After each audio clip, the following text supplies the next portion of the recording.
All right.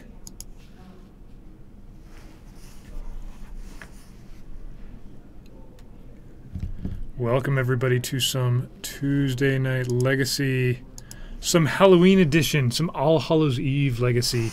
We are going to get started here in just a minute. Sorry for the late start, but it's Halloween, so that's my excuse. There we go. Let's make sure everything's up. So we promised you guys, if you guys are just getting in here, hopefully some of you are joining us. We promised you guys Brian's deck, right? Brian's Phyrexian Dreadnought Manifest Destiny deck.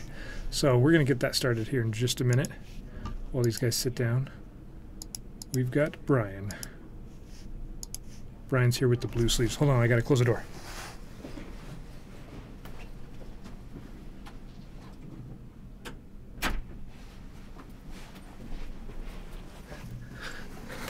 All right, so we got the matchup. All right, we've got Paul on lands versus Brian with this Manifest Destiny deck. So I'll get these names down here. Here's Brian on your left. He's calling it Manifest Destiny. This is a product of HC Fox, I believe. Destiny, I can spell. There we go. Too much candy, guys. I blame the candy.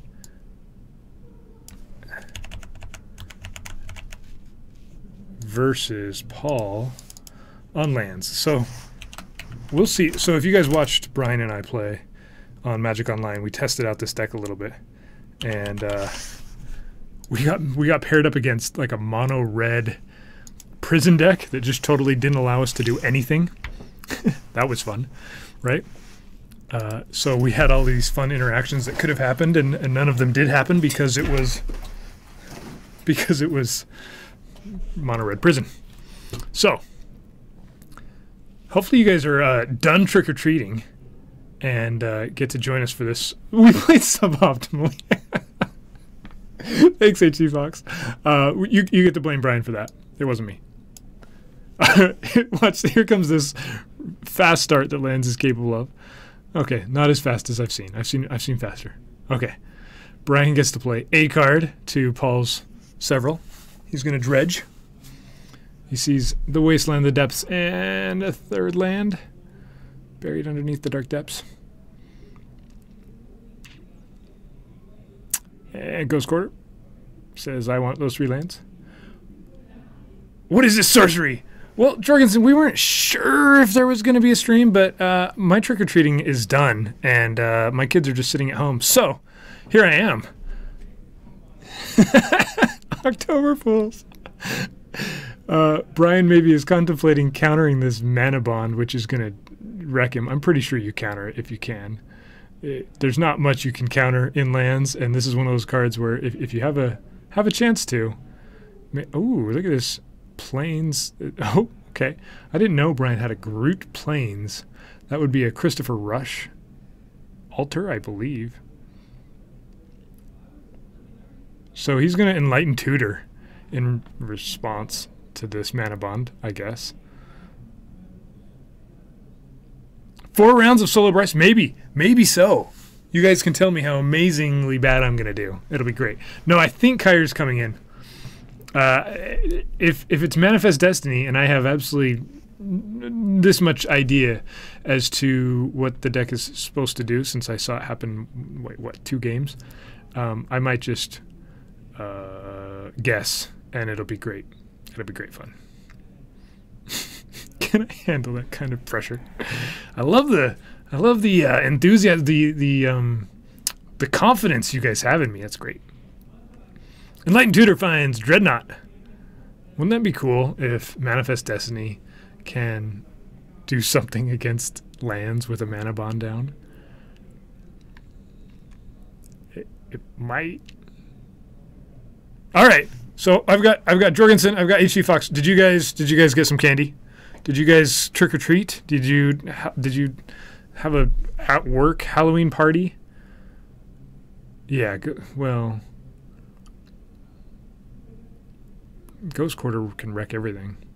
I think the Destiny deck has enough. Made coffee. That's good. I had some coffee. I had my kids' elementary school Halloween parade thing. There was coffee. I woke up and made coffee. So did you just wake up and make coffee, or was that a few hours ago?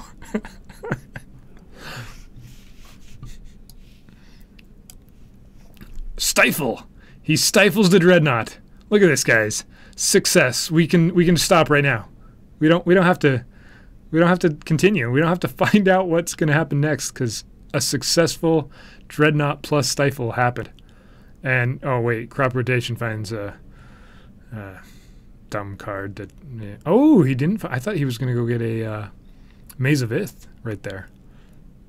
But I guess making it 2020 is better, huh?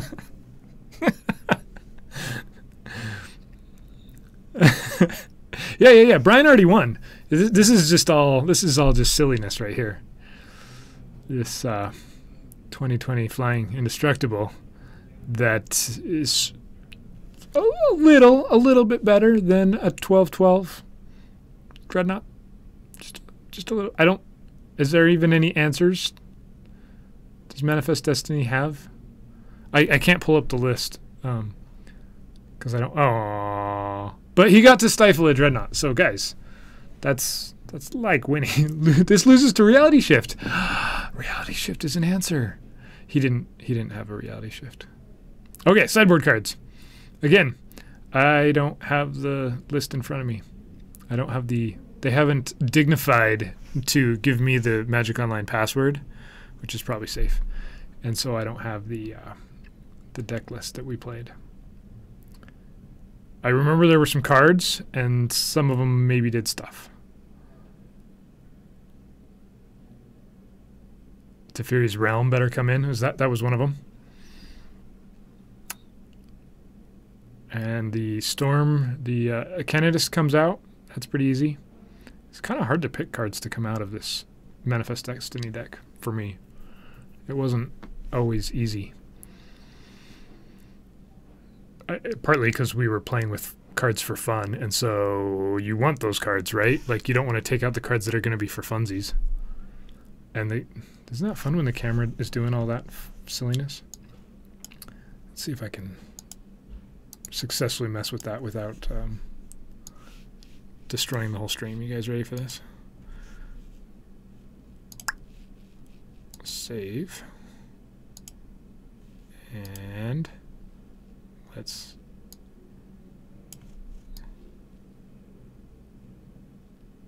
Oh, okay. So HT Fox knows. Well, I'll just pass that information along. Yeah. Surgical. Is that better like that, guys? Let's find out. Is that focus still good? Mess with that just a little bit more while these guys shuffle up. I think we have a backup match. Let's find out. Do we have a backup match? No, we don't. Boo. We have a match. So we have maybe not as many players as we normally do for a Tuesday Night Legacy. There might be about half that are off doing other things. Paul got that first one because his big creature is better than Brian's big creature. Minus a mastery. You don't... Oh, okay. And standstill. Yeah, that makes sense. Those are easy against lands.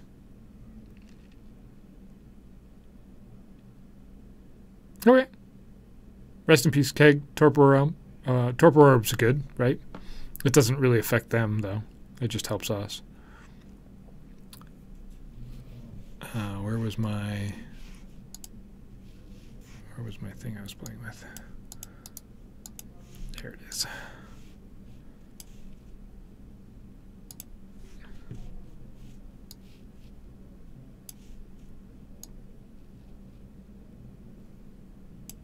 All right, I'm gonna try this. It didn't help at all. Nothing. Nothing.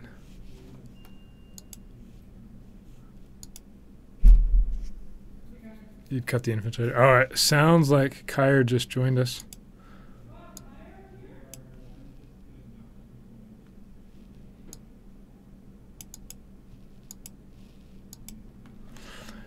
For game 2, here we go. Decks are sideboarded, shuffled, cut, hands. See, anybody can commentate. It's easy. They're drawing cards, probably 7 of them. Shaving a Mentor. Yeah. You can. There's a lot of cards you can cut from the deck, sure.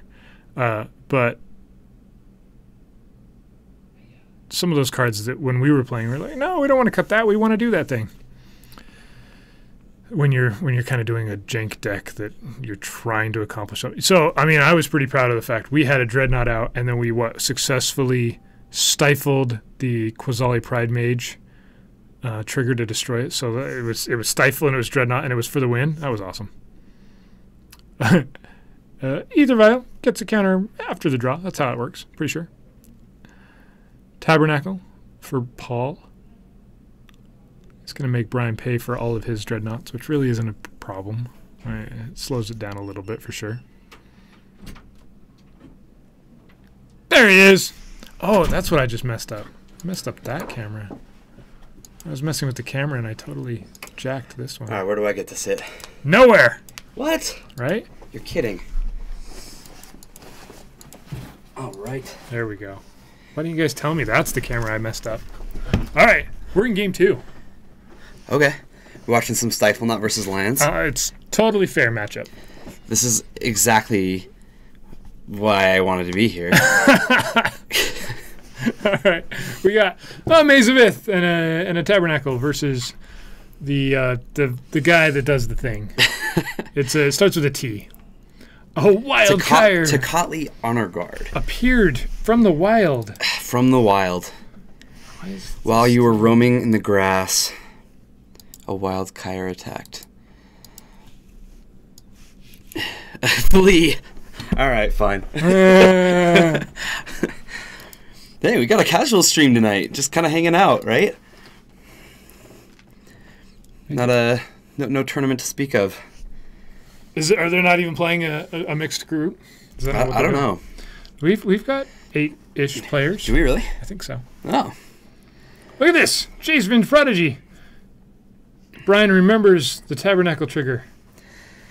So we actually have this list on MTGO. Yeah. I was going to pull it up. You wanted to pull it up? I don't have the password. I do. You can pull it up. Then you know what? I'm going to. The question is where is it? Up there. Yeah. I'm going to find it, guys. So this is actually looking okay. This is, if Brian can do some things. Look at this. Damage is coming across. Man. Wasteland is going to take out the Maze of Ith. Yeah, you're good. There's no way that Paul can just randomly create a 2020 and win. So Brian's 20-turn clock here is pretty efficient. Yeah. Raceland, this is it's called Manifest Destiny. It's a Stifle Knot deck. That's what they're calling it. Yes. It is HC Fox original. Yes, he was telling me sideboarding options or strategies as if it was like a clear cut. This is exactly what you would do. Like, obviously, everybody does this with this deck. And I'm going, okay, those seem like cards that you could put in and take out. Yep, makes sense. Yeah. Brian's got a couple stifles. He discards a stifle and attacks for 1. Oh, look at how clean and smooth this is going. I know, right? Like, think about it this way: Tecatli Honor Guard stops that is all come into play abilities from Merit Lage. All of them.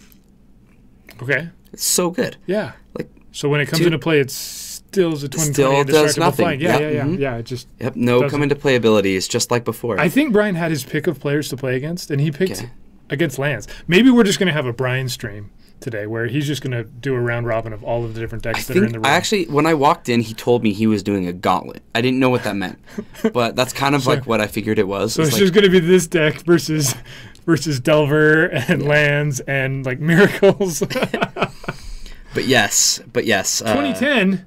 You're absolutely right, Raceland. HC Fox is a madman. 2010 question mark. I'm not sure.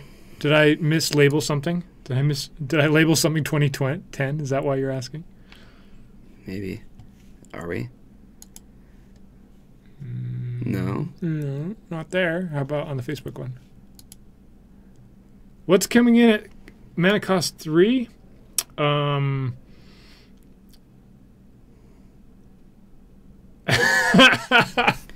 don't see 2010 anymore. What? Charlo, that's exactly what I was getting into a deep philosophical conversation with myself about how, what was it? The merits of Life of the Loam, and how the design was awesome and well thought out. Dread Monastery of the Unseen. That's the name of the deck, really? Okay. What did When does the vial stop ticking up? Baneslayer? No, I don't think it has a Baneslayer. Here we go. Here, after the game's over, we can pull this up real quick. 3 has Monastery Mentor and a Jeskai Infiltrator. Oh, did I not reconnect that one? No, I did something at home and I liked it much, much better than what we have, the way we have it here. Just a little more transparent. Oh, yeah. Sun Titan. Yeah, just keep ticking it up so that, see, Paul was threatened by it. He crows and gripped that vial, even though it was no threat whatsoever. or because he feels like that there's no other thing that actually matters in this matchup. I sideboarded this crows and grip. I won it. Hey, careful, guys. Phyrexian Dreadnought itself is an artifact. Not only that, but he could also kill an illusionary mask, which everybody should be scared of, you know? So Paul's got a Wasteland. Or no, Brian's got a Wasteland. But with Paul having his own Wasteland, that kind of... Yeah. Yeah, hopefully he's got a Reality Shift, a 1 of Reality Shift. He has that thing. Or a Swords to Plowshares. Yep. Because we could make this game go longer. So that'd be fun. That's 4 cards in his main deck that can actually... I think he brought in Teferi's Realm. And... Oh, it phases out all tokens. Yeah. Oh, that is so funny. All non-token permanents of that type. No, so it doesn't. It doesn't affect tokens. Boo. Doesn't even work. Oh, it doesn't. It specifically says all non-token permanents of that type. So if you choose creature, ugh, that doesn't help us here. Nope.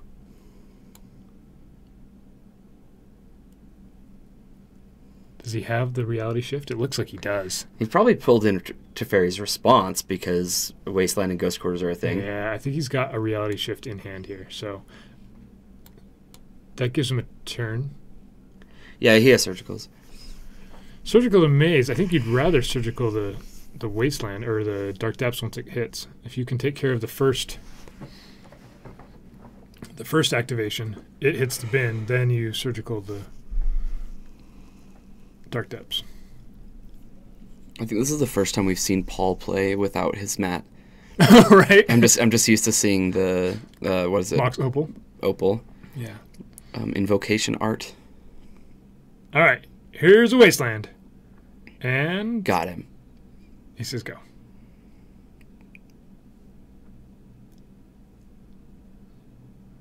The intensity, it's building, guys.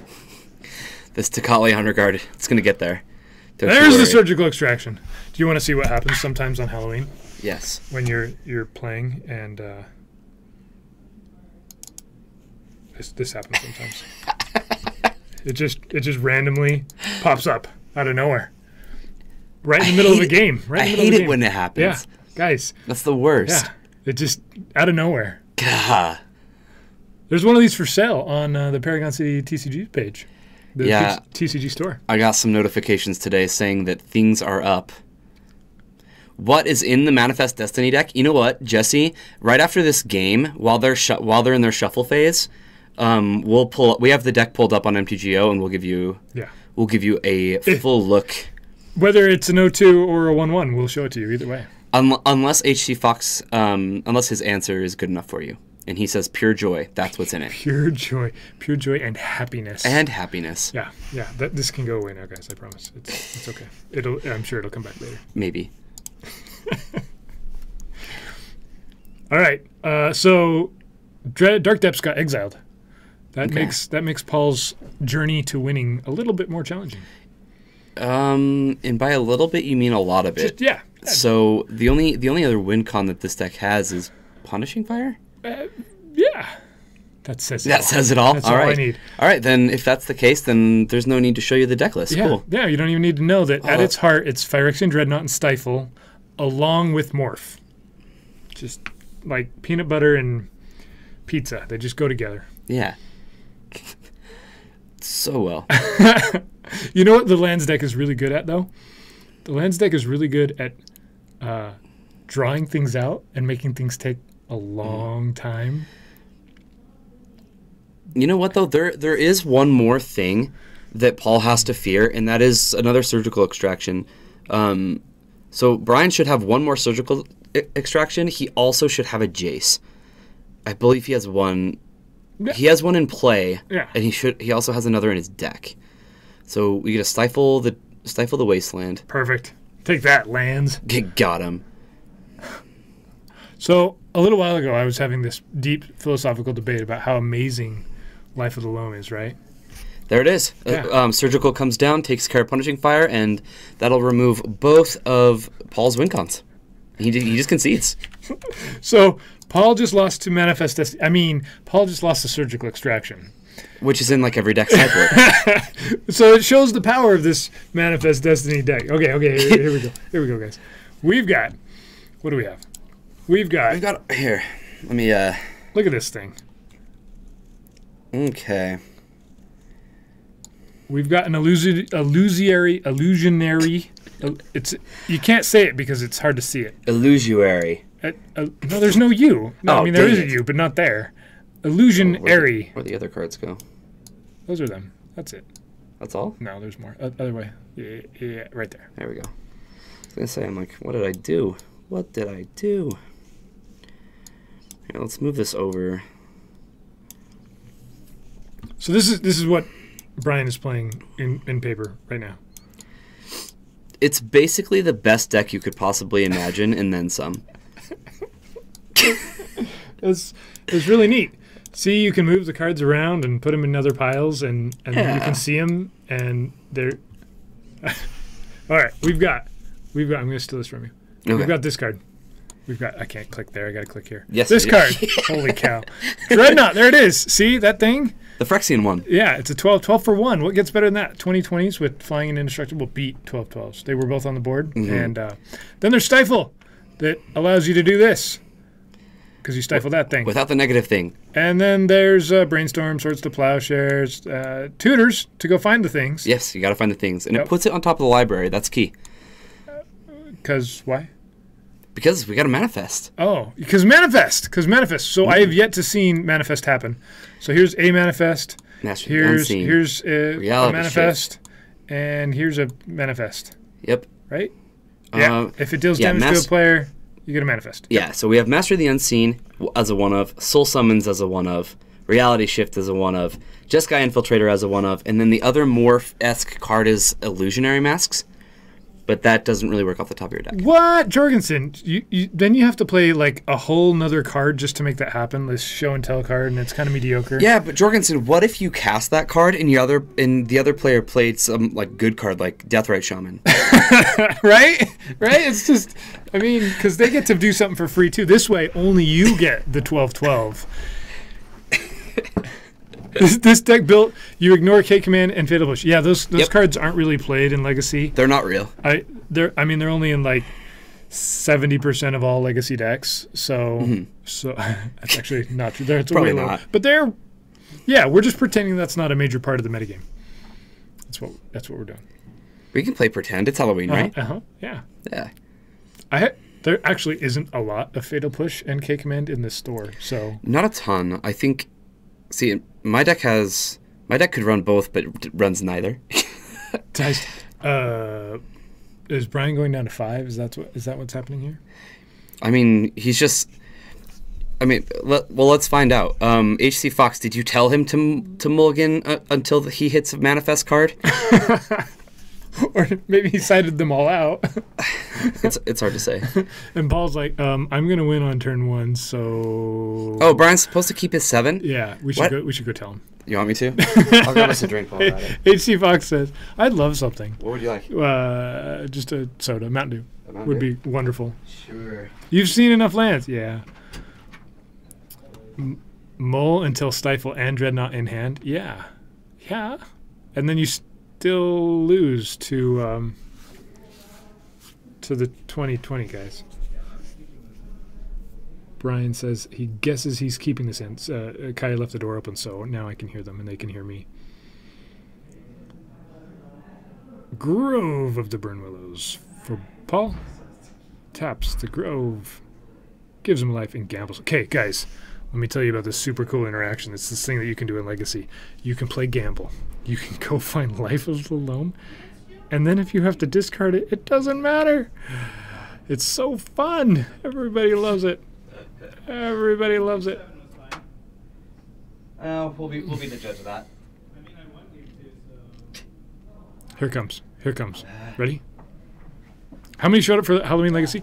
Not enough. I think we have about 6 or 7 players. But we're going to show you a variety of Legacy decks and see how they match up against Manifest Destiny is what we're going to do. All right, here comes the gamble part of the things, where it's this huge risk, this huge downside to this 1 mana better than tutor. 6. Paul says, "Aw, I lost a land that I get to get back anyway because I found a Life of the Loam. Oh, sad." All right. HC Fox, I told him that he was supposed to keep his 7, and he responded, he said it was bad. And I said, well, that's what HC Fox said that you needed to do with this deck. And then he goes, oh, well, it's too late. That was my conversation. But it was bad. There's a Italian Mishra's Factory, which doesn't really make sense. If Mishra's Factory is in English, then why would there be also a Mishra's Factory in Italian? Yeah, we don't technically know what language Mishra spoke, right? Mishronian. Mishra's... I don't know either. I thought it was Italian. Oh. Maybe. I haven't seen a lot of Italian factories, so that makes sense.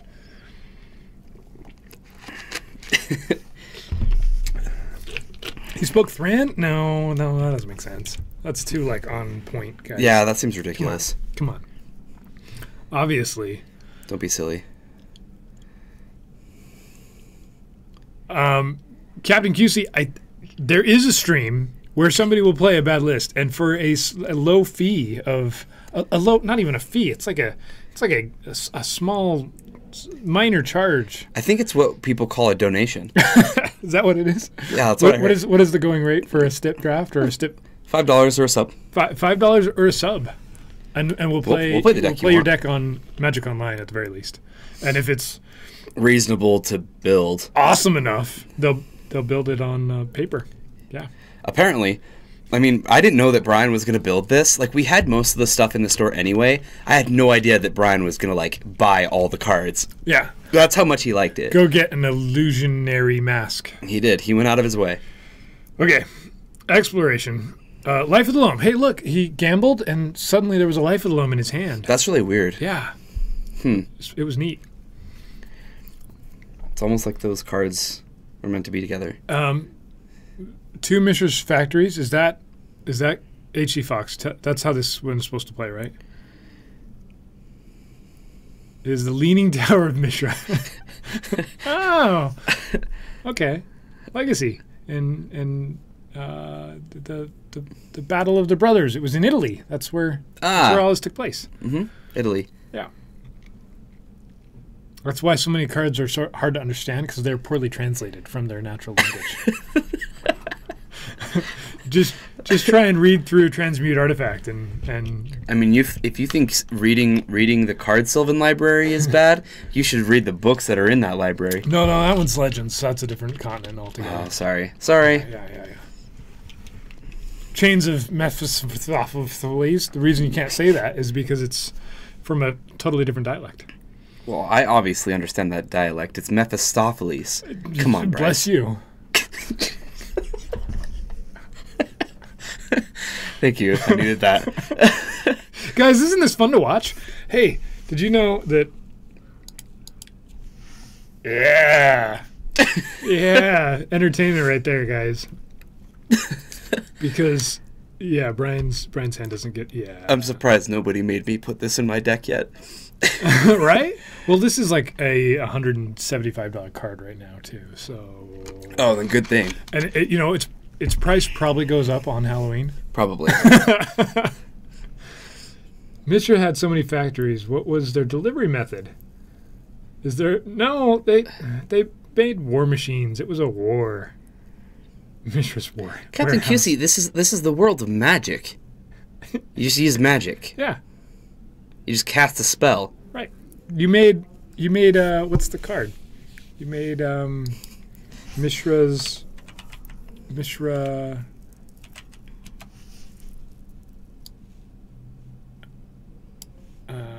Go to quantity and go to 0. No. Yeah, it's 0. 0. Okay, it's Mishra's factories made not Ankh of Mishra, not helixes. Oh, that's all there is. Captain QC goes, oh right, what was I thinking? They made baubles and ankhs and helixes. That's Guys, that's all they needed. Mm-hmm. This can go away again.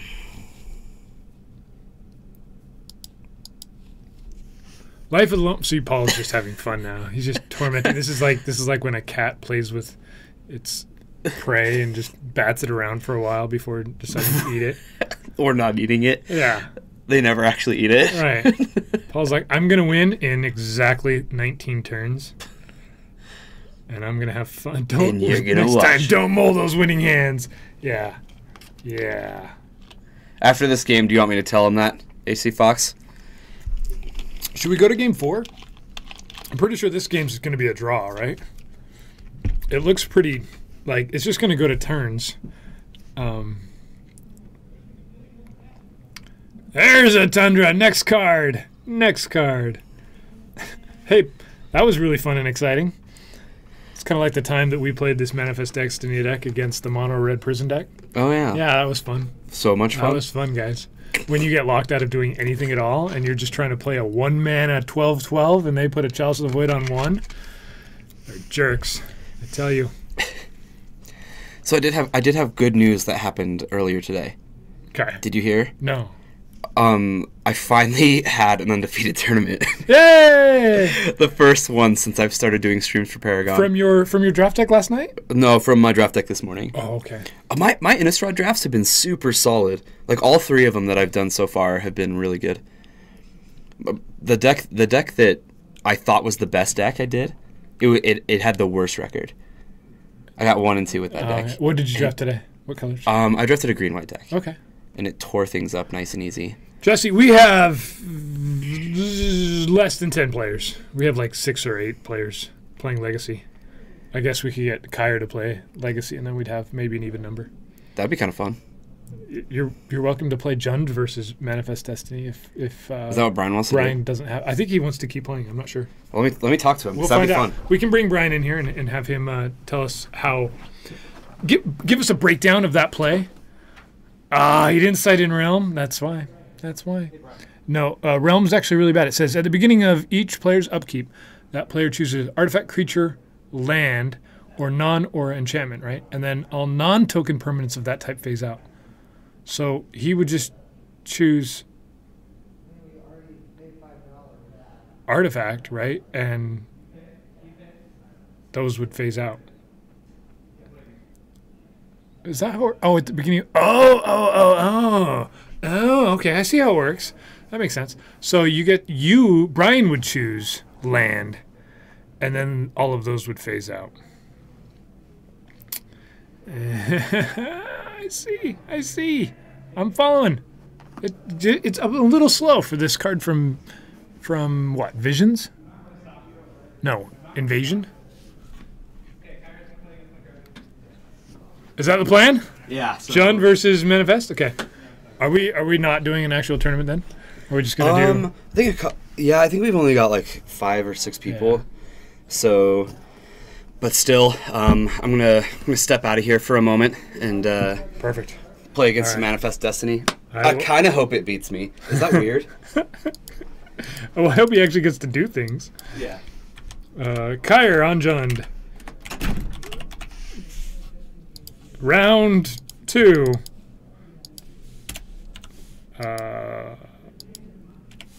0-0. The Brian versus Kyr matchup.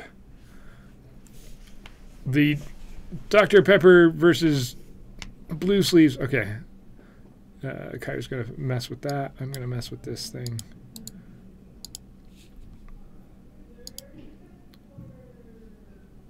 What happens if we do this? No, see, that's the wrong camera. That's really weird that it does that.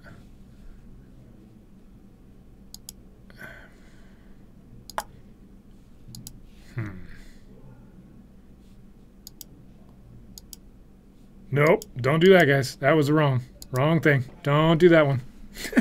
Don't stop messing with the camera. Oh, I'm the only one in here now. Okay, here we go. Drum roll. Let's see if H.C. Fox's list can beat the Punishing Jund.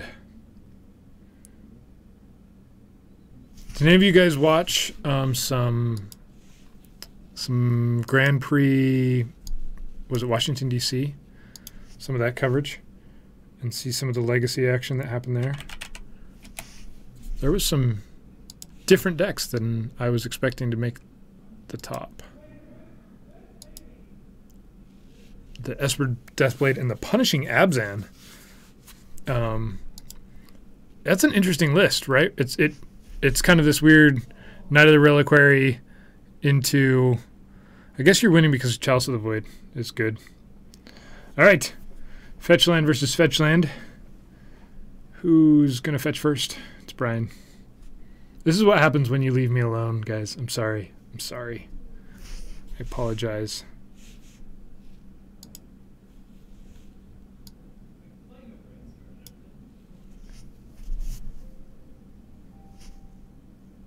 All right.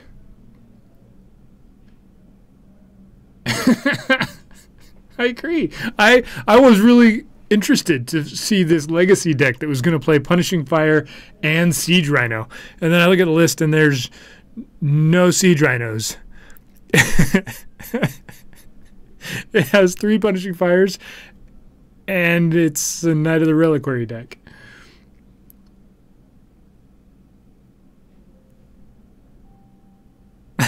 I agree.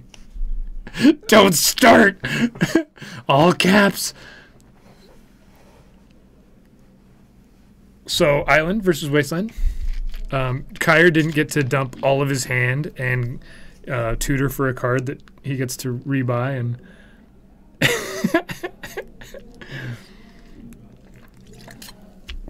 versus John. I love how you actually have like a sideboard chart for this. This is fantastic. 1 Teferi's response, 2 divert, 1 rest in peace. Do you want me to go tell Brian what he should do? Have to see the rest of the sideboard? I can show you really, really quick. It looks like... Real quick, we got a Wasteland that got stifled. Here's the list.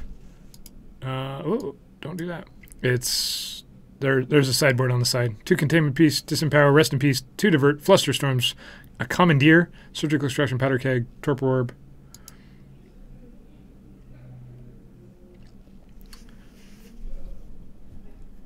Another Stifle takes care of Wasteland number 2. Got there.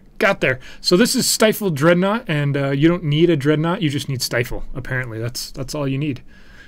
Because if you can Wasteland their Wastelands without having to lose your Wasteland, you win.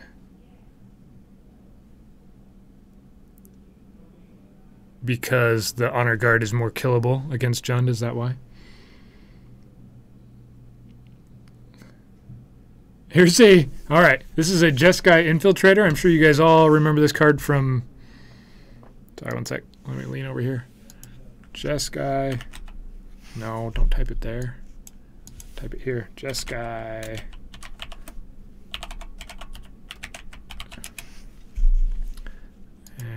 bit of this. Just a few steps to pull up this card for you. Here's what Brian has out.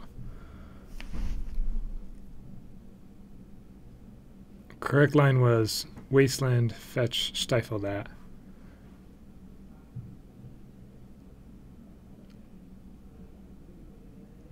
Ah. Instead of, but then he would have had 2 lands. And he wouldn't have been able to play this amazing 3-drop. Which is actually pretty strong. Bleeds off the win percentage.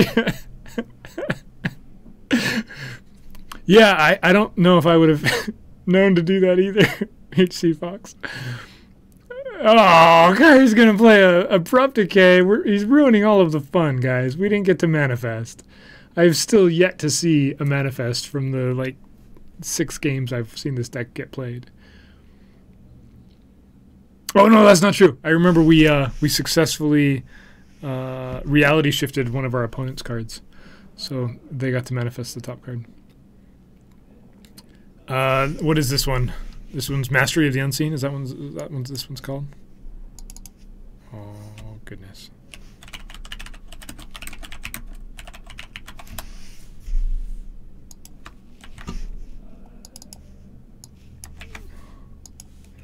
Another Legacy staple.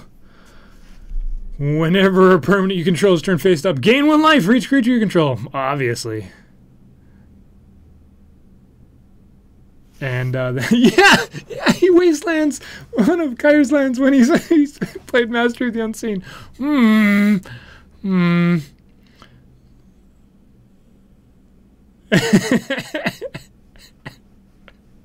It's obviously the correct choice when you have 3 lands and a Mastery out to not use the Mastery.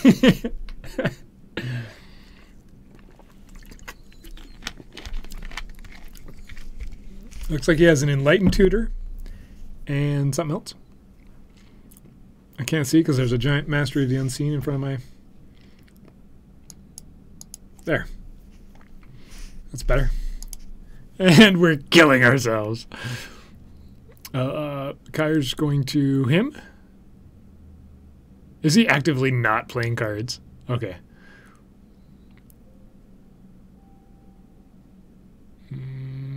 Green Sun... oh, no. Noxus Revival. I don't... Okay. I was going to say, that doesn't work. There's no Green Sun in this deck. Don't mind me, guys. All right. Brian gets to Brainstorm. So he sees a fetch land, a Dreadnought, and something else. And the plan would be to manifest the Dreadnought, and then it'd flip over, and then you'd have a 12/12. But manifesting costs 4 with Master of the Unseen. I'm not sure, guys. Yeah.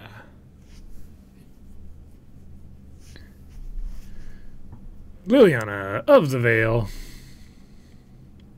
I was curious that in the list, the Grixis Delver, the Bob list. Is it Bob? No.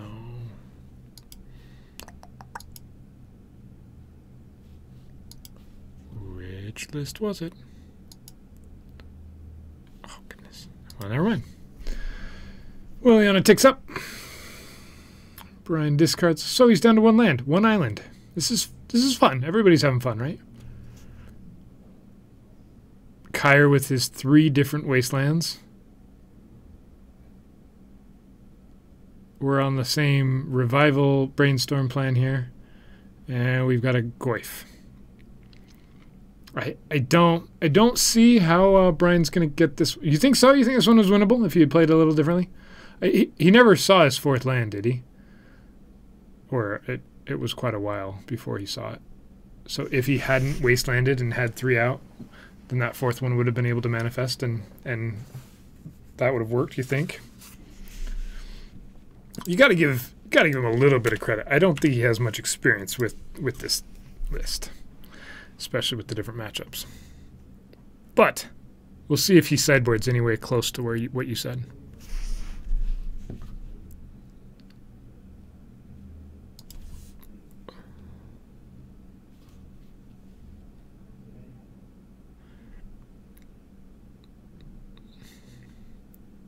So I almost spent a significant amount of money for a whole bunch of foils so that I could buy them and alter them. I still think I'm going to, but next time you see my deck, it might have a few more alters if I ever play again on Friday and actually get on camera to show you guys.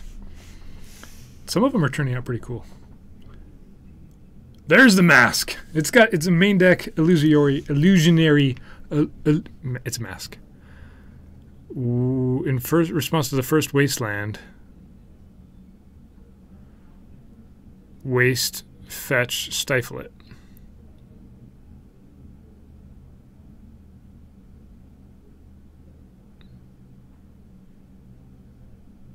Yeah. And that's just normal Delver strategy, right? There's nothing too complicated there. If you play Wasteland and Stifle, that's how you play. And then you've won. But that's not so much that you won because of some amazing, cool Dreadnought manifesting thing. You just win because Stifle and Wasteland. This list, at least, Stifle still often does something later in the game. I've been in several situations playing Stifle and Wasteland where you top deck Stifle later and go, wow, this is just a practically dead card. All it does is pitch to Force of Will, or I can like stifle my opponent equipping, right? And it just buys me a turn, which is useless. Just delays the inevitable usually. Stifle's an interesting card because of that. Kyre's actively sideboarding here. What do you say on the way out? He really wants to see this list beat him. Yeah, okay. Cool.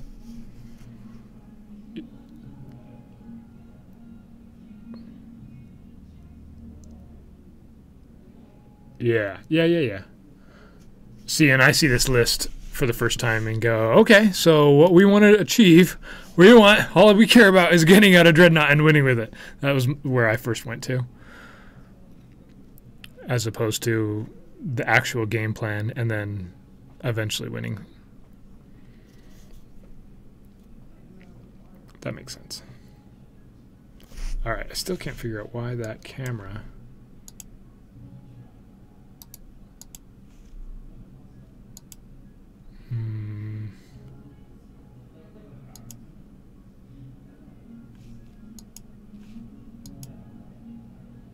keeps autofocusing.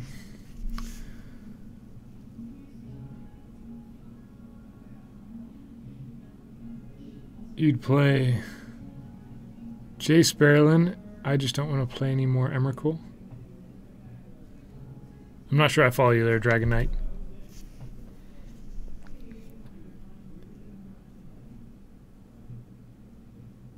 All right, game 2.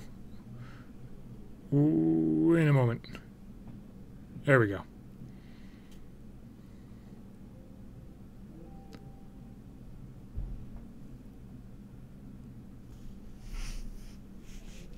Why is...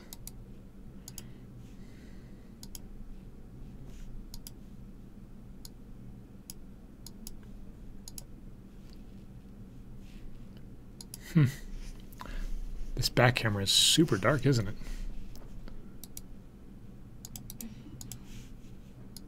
Uh-oh. Brian's going to keep this one. Oh, okay. Quoting Emrakul from Eldritch Moon. Yeah, of course. Just what I thought. I didn't know.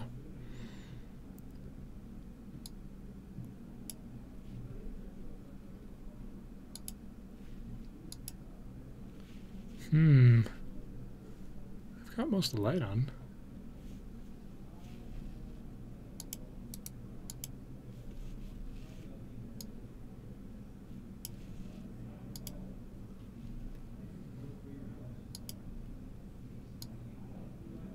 Oh, I'm going the wrong way, that's why. Hey, you guys can see me. It's too much.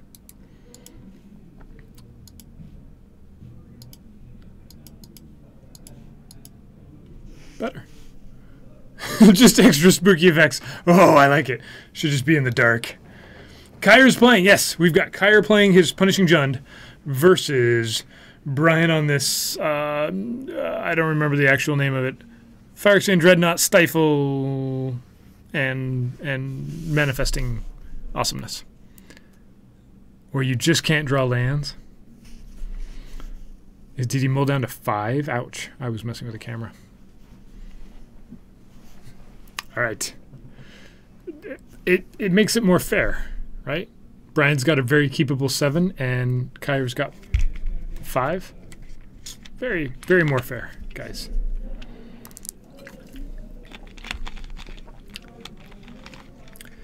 Jund, no, Jund is black, green, and red.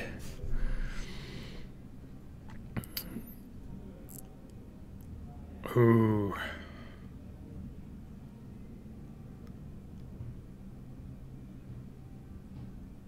All right, here's a vial. Turn 1 vial. And Brian gets a wasteland, multiple wastelands. I think search for Azcanta. That's really blurry. That's silly how blurry that is. All right, real quick. I'm going to turn this off.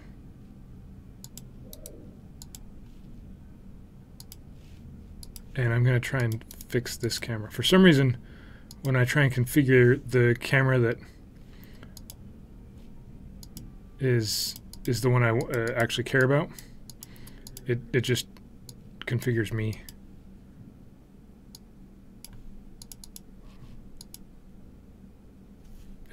That didn't help at all. Not at all.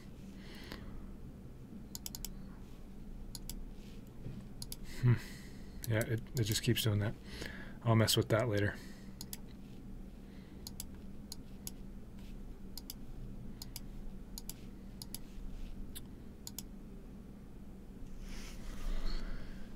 All right. So search for Azcanta for Brian. Kyre's going to go fetch a Bayou. There's the colors for you, Dragonite. Green, black, and red.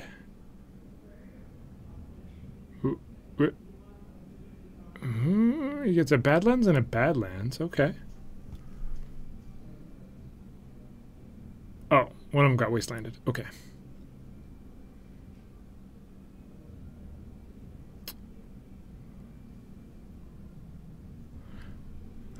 What did the wasteland say to the duel, Kyre? Bye, you. Oh, dear. You know I'm going to use that one next week. Bye. Bye, you.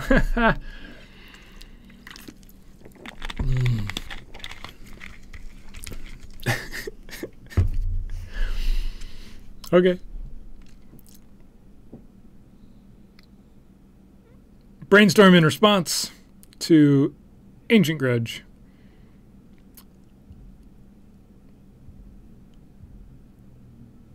Uh-oh. Oh, your link is of a sad face. Yes.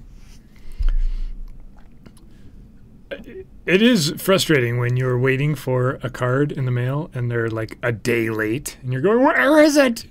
Why don't I have it yet? Especially if you were planning on playing it like that weekend. I agree. I've had that happen. Another Wasteland. See, we're on this really exciting, just really interactive legacy gameplay where it tiny links some GIFs for some reason. It's not my choice. I didn't do it. So we have a lower than normal contingent of legacy players on this Halloween night. I believe there actually is a 4-color deck though in the room. Search for Azcanta flips over. Uh-oh, did we miss a trigger? Mm-hmm.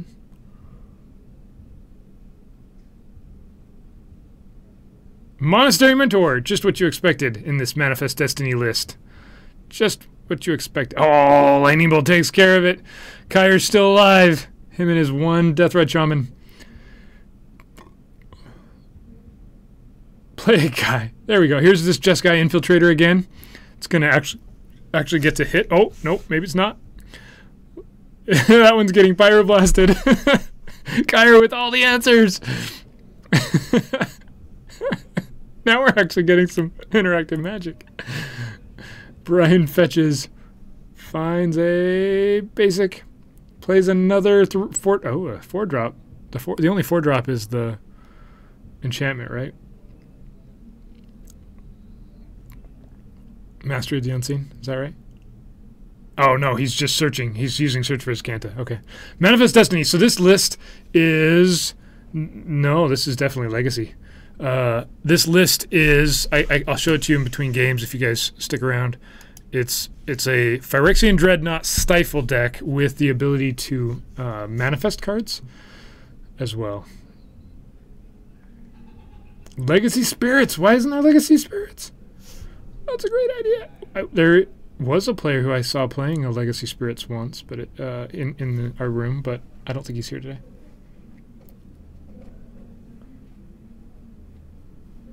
You had to play a good deck poorly instead of a bad deck greatly.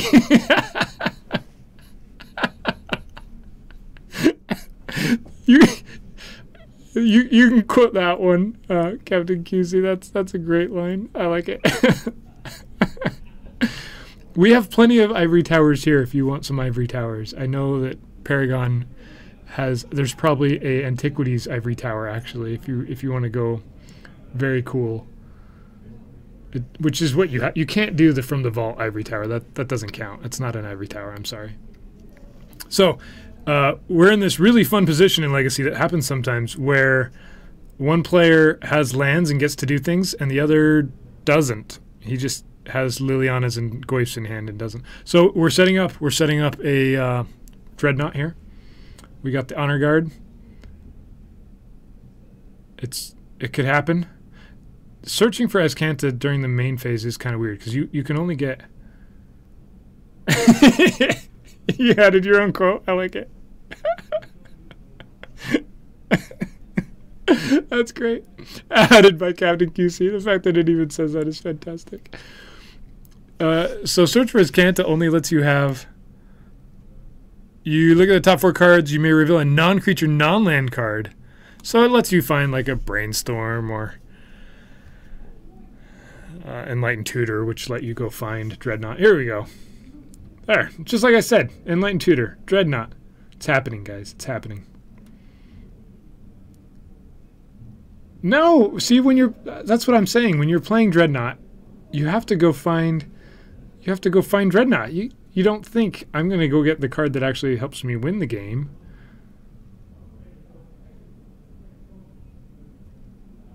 Yeah, army of 2/2s off the top of your deck that can turn into Dreadnoughts that can win makes more sense. Okay.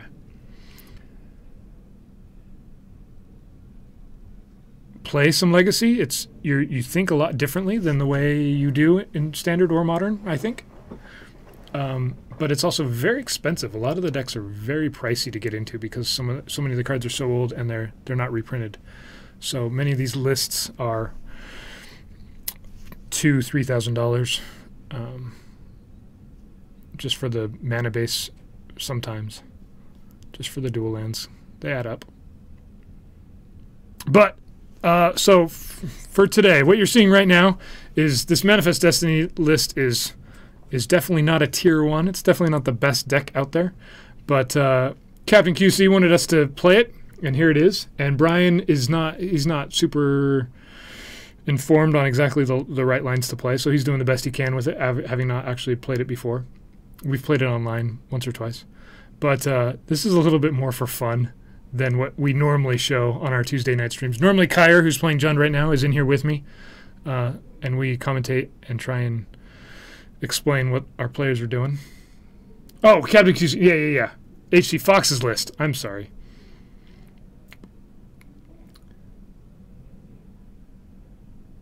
Yeah, please do. It's fun to have a kind of a brewed list, or even if this isn't a complete brew, it's something different to show. And so there's a little bit of confusion because a lot of the cards that are in Brian's list are not typical cards you would see in a Legacy deck. But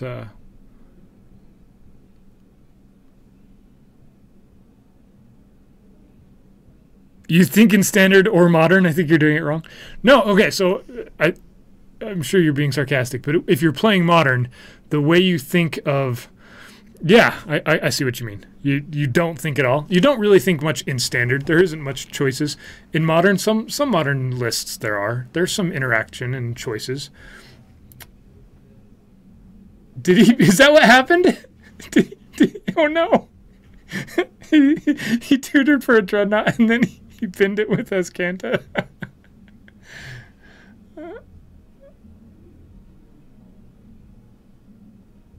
Okay. I follow you, Dragon Knight. Yeah, you got a Agave deck.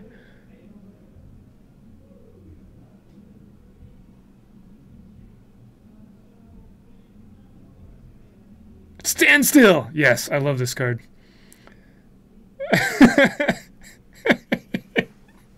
He does just seem to be. Well, I've got this card here, so I better activate it. Standstill triggers. Brian draws 3 cards.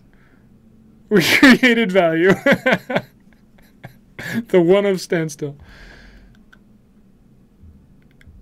Yeah. Agave, that's what he does.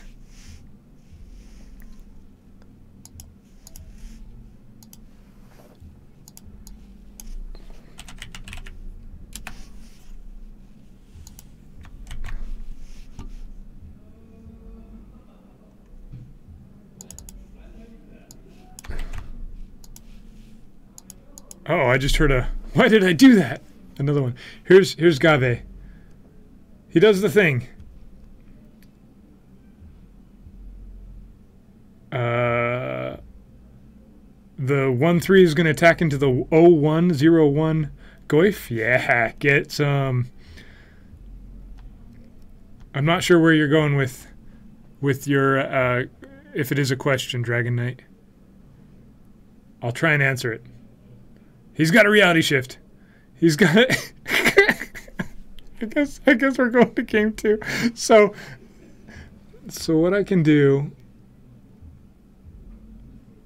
with Gave is just abuse his abilities, and thanks to the Outlast creatures, all my creatures get Death Touch, Trample, Flying for Strike, Lifelink. Sure. Yeah. All right. So here's the dealio. Uh-oh. We have a dealio. They're doing like a small tournament. Perfect. So they entered me in. I'm not really sure why, but we'll see how that goes. I have a bye. So to not have an even number. I don't even know why I'm in here or in the tournament at all. But yeah, so that game was interesting. He drew some Wastelands and some Stifles, and I mulliganed to 5, so that hurt. Hey, how's it going, Dragon Knight? And then yeah, it was a weird one. So got him real good game 1 though. Brian made like 14 mistakes. Oh, I know. he afterwards he's like, I probably could have done this and this, and I'm like, yeah, you missed some onboard stuff too. Okay, so this is a real round 1 now, because we're actually starting a real. As far as I know, yeah. Small tournament. So this is going to be Jeff versus Brian. All right. And Jeff usually plays Maverick. Yeah. But this isn't the punishing Abzan weirdness that was going on this last weekend. That is not what things should be called. Punishing Abzan. Yeah, wasn't that weird? That's a dumb name. Punishing Abzan. I was like, okay, like call it Punishing Maverick at least, because like the deck was Maverick. Yeah, it's just Knight of the Reliquary, Dark Confidant. All right, so here we go. Game 1, round 1. We're only what an hour and a half late past our normal start time. But it's Halloween, so it's all right. Guys, it's okay. No, Captain QC, you don't start me. He doesn't like the fact that they called it Punishing Abzan. And I tried to get him started earlier, and he also didn't want me to get him started then. So. Oh, if you want to freak about it, I'm down. Let's do this. I'll get some paper. I'll get a pen, an envelope. I'll write them a letter right now. It's aggro 4-color loam. Aggro 4-color loam. See? Yeah. I wanted to, when they said punishing Abzan, I wanted to see punishing fire and siege rhino. I was like, cool, there's a siege rhino list in Legacy. Let's see this. And then I pull it up and that's not what it was. No, seriously though, you could call it 4-color aggro loam. You could call it punishing Abzan, punishing Maverick, 4-color Knight of the Reliquary. Like, what do you want to call it? It doesn't really matter, but like, I think the name that they picked is probably one of the worst things they could have picked. If he doesn't hold up Stifle, he's dead. Let's see it. I'm ready. Ooh, what just happened?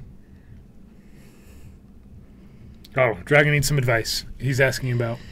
All right, hold on. Manifest Destiny. One more time. Manifest Destiny. It's a Fire Exchange Dreadnought Stifle list with a few things that can manifest morph creatures. That's what it is. Okay. So Dragon Knight is building a Gave commander deck. Yeah. And I'm not sure if he asked me a question or not. What was your question, Dragon Knight? Oh, never mind. Sorry, I needed to read down. There are. You mean 1/1 tokens or +1/+1 counters? I think you mean +1/+1 counters, right? There are several. It could be either. If you're making a Gave deck, it could honestly go either way. Is it Gave? I call it Gave. Gave. I don't know. It looks like the tequila plant name to me. Agave, just without the A. Gave. I don't know. I don't know. He just lost because he didn't hold up Stifle. Haven't you heard the way I pronounce a pithing needle, or pith? I don't know. We're really good at that pronunciation. I really just don't know. Yeah. And to be honest, I don't care. I'm just gonna call it all of them each time. He wasteland. Yeah. I don't know why Jeff didn't wasteland, especially when he's got the Deathrite Shaman, right? Uh-oh. What did I say? That's probably something that I would want to talk about a little later. It's easier in person. Much easier in person, Dragon Knight. I do believe I'll do some Innistrad drafting tonight. You can ask me then. How about that? What Brian is doing? He wastelands Jeff's wasteland, and Jeff gets to, in response, wasteland the Tundra.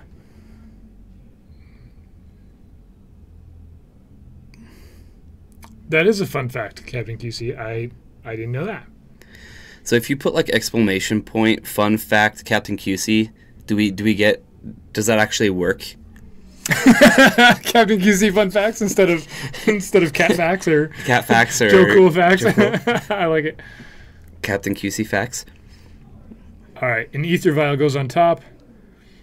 Jeff gets another land. This has been really. Try it out. This has been some wastelanding play.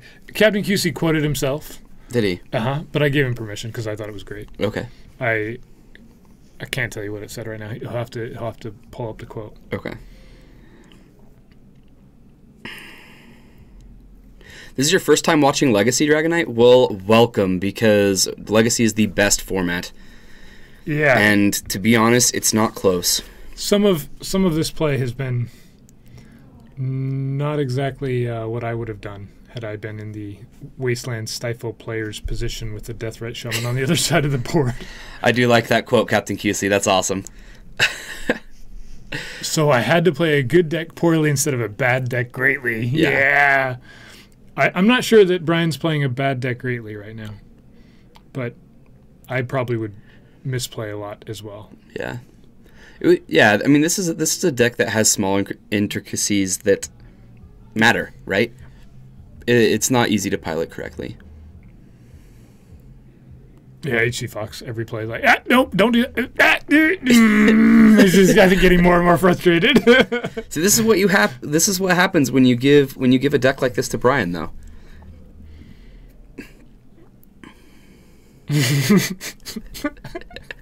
Captain QC, keeping it real.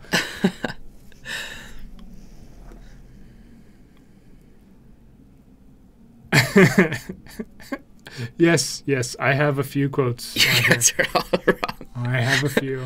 Yep. I think we all have some good ones. I'm pretty sure that was said in jest. But doesn't matter once it gets quoted and recorded forever in text. So we'll have some actual, not that this isn't actual legacy, but it doesn't feel like it at the moment since Brian's not playing as cleanly as he would with his own deck. Right. We'll have some other matchups. Do we have a backup match? Yeah, D&T is a one-sided deck, but it has just enough game against most things, just being able to push mana off in the early turns, that it can beat anything. Guys, I was wrong. And Jorgensen added literally all the time. Yeah. Goodness, this is great. People that haven't even been in chat are now saying the quotes that I know. Hey, we got a manifest card. It's happened. We can check it off our bingo list. Where is our bingo list? Well, mine says have a manifest card, so I just bingoed. That's all that's on there. Isn't have a manifest creature in play? Isn't that like on every legacy bingo list? like we can expect that to happen. It's basically like the free space, right?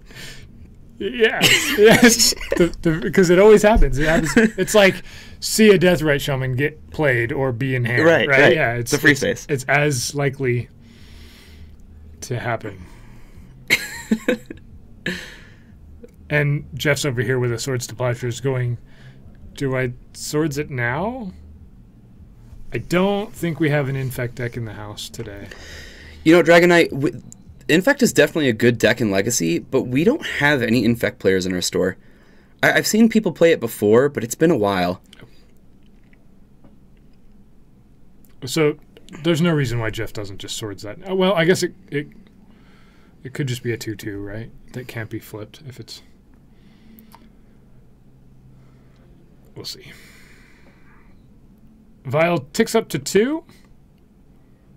And is that a Swords of his own? Yeah, flipping the 12/12. We did it. We manifested a Dreadnought, guys. Jerlo, you have Infect? Then why are you not playing it right now? I'm so confused. Brian gains 12 life. This is exactly how they drew it up, right? This is what H.E. Fox had in mind, right? You manifest the 12/12, you flip the 12/12 for 1, and then you gain 12 life, right? That was the whole point. You should have done it after blocks. Perhaps. Oh, Dragon Knight, our store is in Draper, Utah. It is just south of Salt Lake City. Still in the same valley. Yep. Come stop by sometime for Friday Night Magic. There's whatever format you want to play, it's being played here. Well, that's not true. There's no Pauper usually, but no, we there's don't. Standard, Modern. There's we don't Legacy, contribute to that there's crap. Lots of Commander. Gerlo, because I'm occasionally answering the door and giving kids candy. Well, you know what, Gerlo? You cherish that because you can't just give candy to strangers' kids and on any day of the week, you know? Right. You only get to do that once a year. I don't have kids just knock on my door any other time. No. This is the only time you get to do that. And usually, if they do, I don't give them candy. That'd be kind of fun. It's like February. Why didn't you say trick or treat? Why did you say trick or treat? You don't get candy unless you say trick or treat. I only have enough for 3 kids, though. That's a pretty lame costume. You look like a normal person. I was picking up my brother from the airport today, and one of the like, there was just a person that was kind of like carting around just baskets of like what they would give you on a plane. Okay. Like for trick or treat. So like I still have 2 packs of fruit snacks in my pocket. One for wait. Just in the middle of the airport, people were giving away candy? No. This is from like workers. Like they were, you know, it's Halloween, so. That's awesome. Yeah, I know. I can't say I've ever been in an airport on Halloween, but apparently this is a first for me too. You get fruit snacks, guys. Yeah, apparently. Not candy, fruit snacks. They had some like Nutri-Grain bars. They had some of those little brisket cookies. They had the like little crackers with like cheese in them. You know what I'm talking about? Maelstrom. See, here we are back to this funness where one player gets to do everything and the other one has a planes. Yeah, Brian's doing great.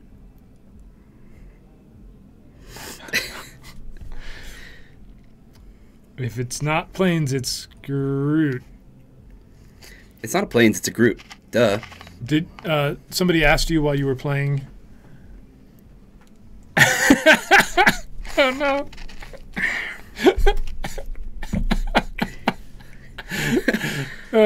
Thanks, Dragon Knight. Appreciate that. Brian fetched himself into oblivion. Yeah. Tracker is going to win. Tracker combined with Excavator's definitely going to win. That's a winning combination right there when your opponent has nothing. No wonder it's a little dark in here. I can turn that up. I was messing with it. So I figured out what our problem is for this camera. Whenever you try and adjust any settings on the game camera, it only adjusts the back camera. No matter how you try and do it. Yeah, when you told us the other day to fix a couple things, it like... So we need to like delete this cam and then adjust this and camera adjust and rebuild it or something like that. Okay. Because it's, I mean, I turned this one off and adjusted this one, and it still affected the one that was off. Yeah, we'll have to mess with it. Great fun. Swing for 6. This is the concede stage of the game. Even though you gain 12 life, you're still going to lose. This is the stage of the game where Bryce and I try to figure out who's favored. Okay. So you know that 1 mana white Wrath of God effect? Hold on. Can you think of it? I'm going through the inventory that's stored in my head. You have to ante 7 cards from the top of your library. And that one. Yep, he's going to need that. It's like a Scheherazade type effect where you play Karn for free, and then you get to ultimate it. And... R. Jorgensen, thank you for the resubscription. You're a hero! Appreciate it. Terminus! There is one. That's fantastic. It's called Terminus. Everybody's like, duh. What are you trying to make up a card? That's a 6 mana one. What are you guys talking about? We're talking about CMC. Get out of here.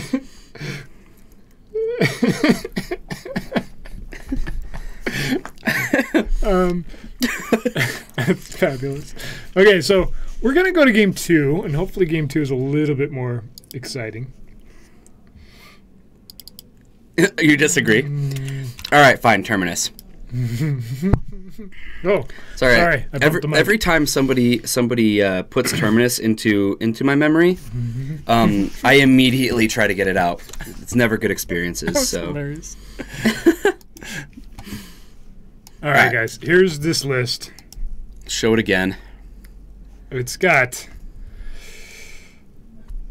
Dreadnoughts, Stifles, Brainstorm Swords, and oh yeah, actually show you the list instead of... Oh, wouldn't that be great? There's the actual list. Perfect. It's got Wastelands, Stifles, Enlightened Tutors, Sword Supply Shares. It has a couple one-ofs. Canonist, Master of the Unseen, Soul Summons, Thing in the Ice, Standstill, Search for Escanta, Reality Shift. It has 2 3-drop creatures. They're kind of backup plans. And as HC Fox will tell you, really the game plan is to stifle and wasteland your opponent. Yeah. So they can't do anything. And then eventually you win with a 12th elf. Yeah, I mean, this is pretty much exactly what you'd expect from a normal Legacy deck, you know? Like, 1 of Aether Vial, 2 Noxious Revival, like, 1 Thing in the Ice, 1 Illusionary It plays Mask. 4 Force of Will, so it's automatically just a Legacy Tier 1 deck. All right. The only really unique thing about this deck is that it has some Manifest in it. You know, like, most other decks place 1 of Search, 1 of Standstill, 1 of Thing of the Ice, 1 of Illusionary Mask. In Dreadnought decks? No, just in Legacy decks. Oh, right. Yeah.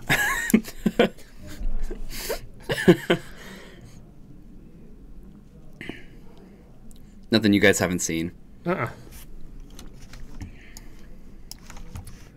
it has a... No, it doesn't have agave. That was poorly done. Poorly done. Boo. The mic is in like this perfect location where you can't see things. Like right here, yeah. I know. That's why I always pull this like way up here. We're going back here? I just in case. What would we do without this?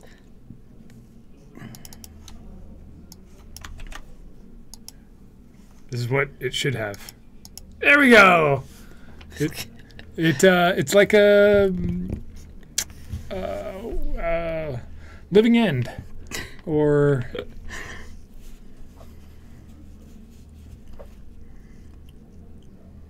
this is like a EDH deck that took advantage of old Stifle Knot because it has all the one-ofs. Yep.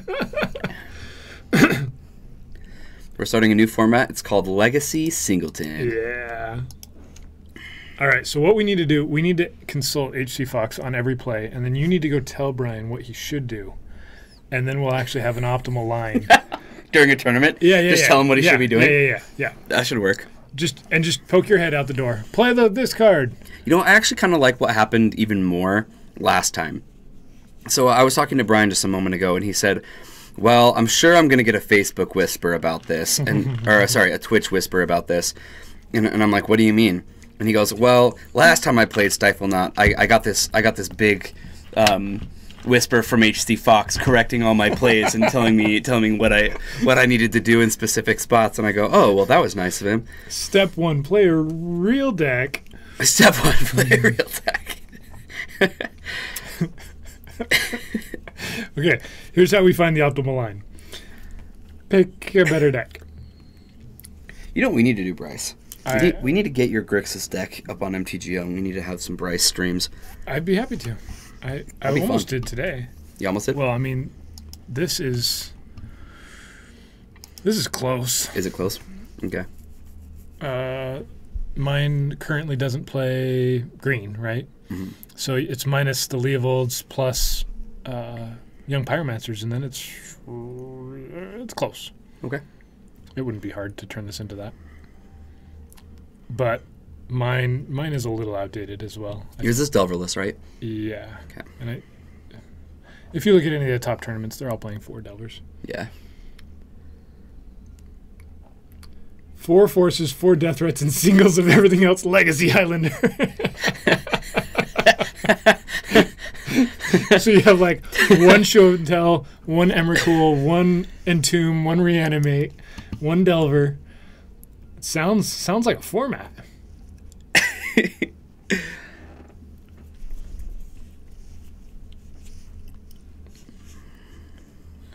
There is some good commander action here in Utah. We do. That's true. All right, we got a Mother of Runes, turn 1. He played a basic island. No, he's not getting a basic island. HC Fox. It's not happening. He's getting basic planes again. And he goes find Standstill. Interesting. All right. HC Fox called it. For a change. Every other time he said, this is obviously what he's going to go get. Brian didn't get that card. So this is the first time that Brian's on the optimal line. So he plays a card. It goes on top of the library. He draws it. He's going to play an island so that he can play a Standstill. So he's 2 for 3ing that way. I love this because if I'm Jeff, I'm just going, here we go. Mom's coming in, 18 turns. Yeah. Yeah, right? How long can you put up with this 1/1 attacking for the win? Is that a Groot? It is. It is a Groot the plains. Is it also a Christopher Rush Groot? It is a Christopher Rush Groot.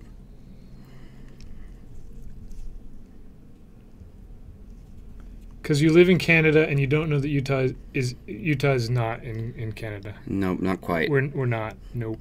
Dragon Knight, I strongly recommend you use whatever electronic device you are using to watch this to search where Utah is, because then that'll tell you where it is. Then you wouldn't have a problem with geography, mm-hmm. and then you wouldn't have to tell us that you suck at it, because you know right where we are. We're in the Rocky Mountains of the United States. We are. I keep trying to think of different ways to say Central where we are. West. That's dumb. We're not That's central terrible. anything, yeah. We're in the West. kind of in the middle of the West. Yeah, but Utah is like, or not Utah, the U.S. is like weighted heavily to the east, right? Heavily there's to the the eastern east. sideboard, and then there's the central U.S., which is really like right next to the east. Yeah. And then there's everything else, which is the west. Mhm. Yeah. Standstill? Did standstill happen because of library? Okay. Brian got to draw some cards. And then he gets to force. wait. Is that even net positive if you do all of that? He tutors for a standstill. He has to draw the standstill. He draws 3 cards, so he's positive 1, and then he forces pitching something to get rid of the So one it's card. not positive 1. Yeah. So I love this. He's pitching away the oh my goodness, I Just can't guy remember. infiltrator. Yeah, the infiltrator, and like even though it's like not coming into play, Jeff is still like, okay, I need to read this card. You know, like what's going on? Brian gets to revive the standstill, replay the standstill. So we're actually net negative now, I think. Yep, on we are. cards.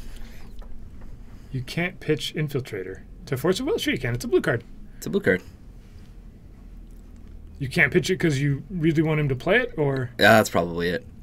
Oh, the Frozen Divide. That would have been sweet if Jeff had fetched up Dryad Arbor and just started swinging the common Dryad Arbor. Take two. Yeah, that was a good idea. Brian gets a factory out, so that game plan wouldn't have worked for long. Did we say the wrong name? Is it not Infiltrator? No, it's a win con. Just Yeah, guy, you don't want to. Just guy infiltrator. You don't want to fetch your win con. He's just saying Oh, okay. it's a win con. Yeah. It's not the win con. No. Powder keg. Powder keg looks like we got one over here. I'll just read it real quick for those of you that it's been a little while. You at the beginning of your upkeep, you can put a counter on it, a fuse counter, and then you can tap, sacrifice it to destroy each artifact and creature with CMC equal to the number of fuse counters. So this next turn, he can kill both the mom and the Deathrite Shaman that just came down.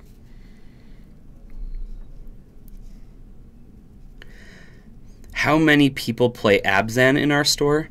Legacy-wise, I think just There's a couple Maverick Jeff decks. and Jeff's the only one that I know that plays Maverick. We've had a few streams though where we've had like 3 or 4 players playing Maverick. I guess at that's once. true. Some other people have tried it out. Yeah. But I'm not sure if any of them are playing Punishing Abzan.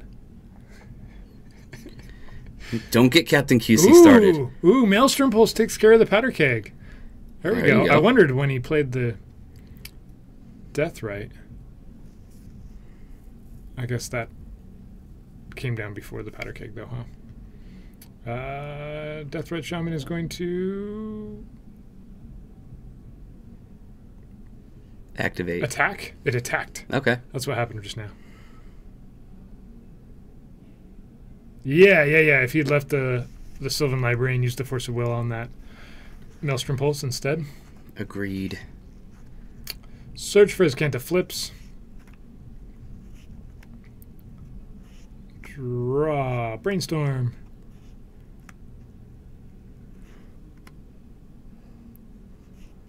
One of the cards I was looking at buying to alter is the foil promo of this, the Mercadian Mask. So it's an FNM promo. Okay. But they're like $45 a piece. Ugh. But I think I could do a really good alter on it. Jeff didn't play around Powder Keg. No, he had already. You're not stoked about flipping the Azcanta? I mean, we could break out our Found It button. If you can't find the Azcanta, like we can. You we can prefer get that going. scrying every turn instead? Or whatever it's not actually a scry, is it? Because it goes to the graveyard. Here's a Dreadnought. Here's a Stifle. Wait. Can Jeff give it protection from blue? Is that a thing? Would that work? You're stifling the ability, right? So it doesn't matter. Yeah, it's an ability on the stack. So yeah, mom Yeah. can't give the Dreadnought protection from blue to prevent that. That would have been cool though. Drat. And it dies. Just like last time, Brian Kane's 12 life goes up to 25. That Phyrexian Dreadnought is now a farmer. Mm-hmm. Yeah, just like we drew it up. Like all the other things that we've seen go farm. We see a lot of things go in farm stuff. We have. We've seen Swords to Plowshares is a card, guys. It happens in Legacy a lot.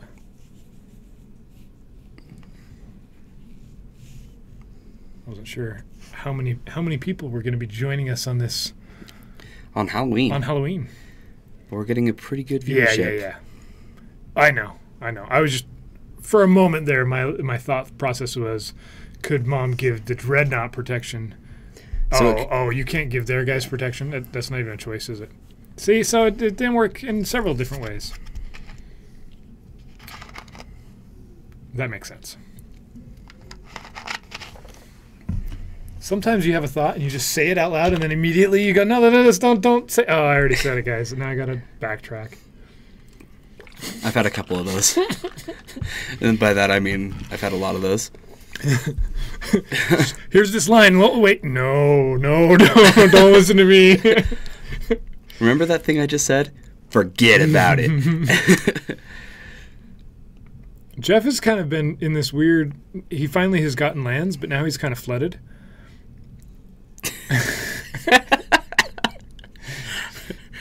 I'm glad Captain QC has like a list of all of my quotes, and he just has them written down so he can. Yeah. Let's just keep saying quote 9 and 10 as often as possible, guys. That's great. That's great. No, really, don't say no. Dragonite. It's ironic because it's Halloween and you're running. Okay, well, most of the creatures that you play in Commander, you could say are Halloween costumes. Yeah, Fox, I absolutely agree. Brian really hasn't budgeted his cards as well as he could have, but he's still not out of this game 100%. And you could argue that Jeff doesn't know exactly what's in Brian's deck, right? And so hasn't been sure which things to use how. Mm-hmm.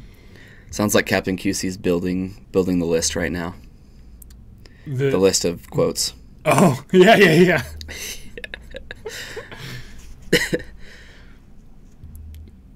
I can picture it. He's got his computer screen and then just this big printed out. Several of them are crossed out because they're not mine. So other people have set them. So it's just... Yeah. I agree. Using it just as a scry engine. Yeah, HC Fox has said the same thing, that it really does work better as a scry engine in this particular deck than it does a land. I can understand flipping it if you need the land though. You know, yeah. Just another mana source. It makes sense.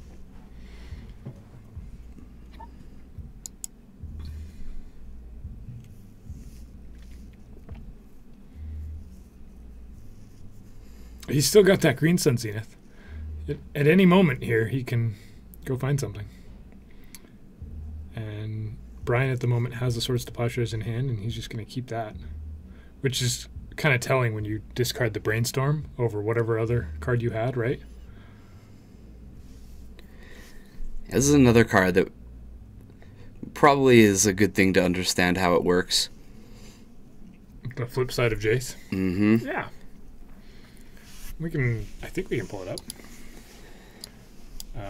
The flip side of Jace is called... I'm not sure what the flip side's called, but if you just do Jace Vryn's Prodigy, it'll show up. Does it give you both sides? Yeah. Telepath Unbound. I think you have to pull up the flip side of it. No, it has an other part. Oh, yeah, right.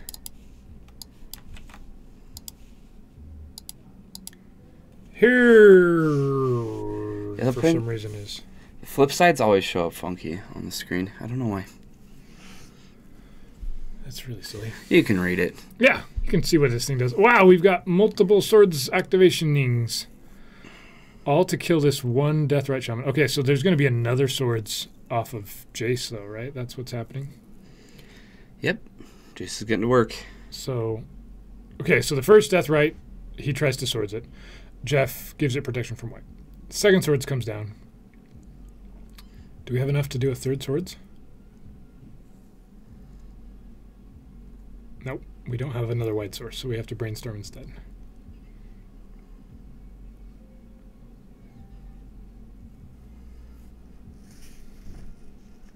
We have some pointing going on. That's an island. That's a Mercer's Factory.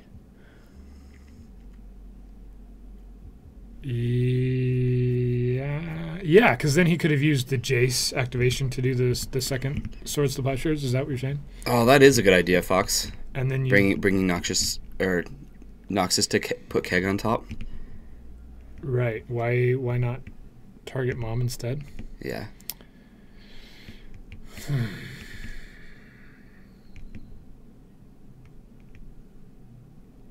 Does he have a revival in his graveyard? Oh yeah. Yeah, he's got a revival right there. So he could have Jace. What are you doing? Revival, powder. No, yeah. Powder Keg. That would have worked. All these plays are so obvious, Brian. Come on. Can we go back to the shuffling phase? No. In just a minute, we can. He's searching. He'll shuffle. Yep. Green Sun for a card that's going to win. It's going to have some friends. So this game looked winnable to me from Brian's side. I think so. Having 2 Swords to Plowshares. Illusionary Mask. Illusionary Mask. Oh, it didn't even... I have to fight just to get it. How about this card, guys? This is a card that by reading it, you should be able to understand it pretty easily. Yeah. It's really clear, simple. Now our whole thing is messed up. Why is it doing that? Oh well. This is the card. Let me see if I can mess with it. It's definitely fixable. It's just being a pill. And then Alt.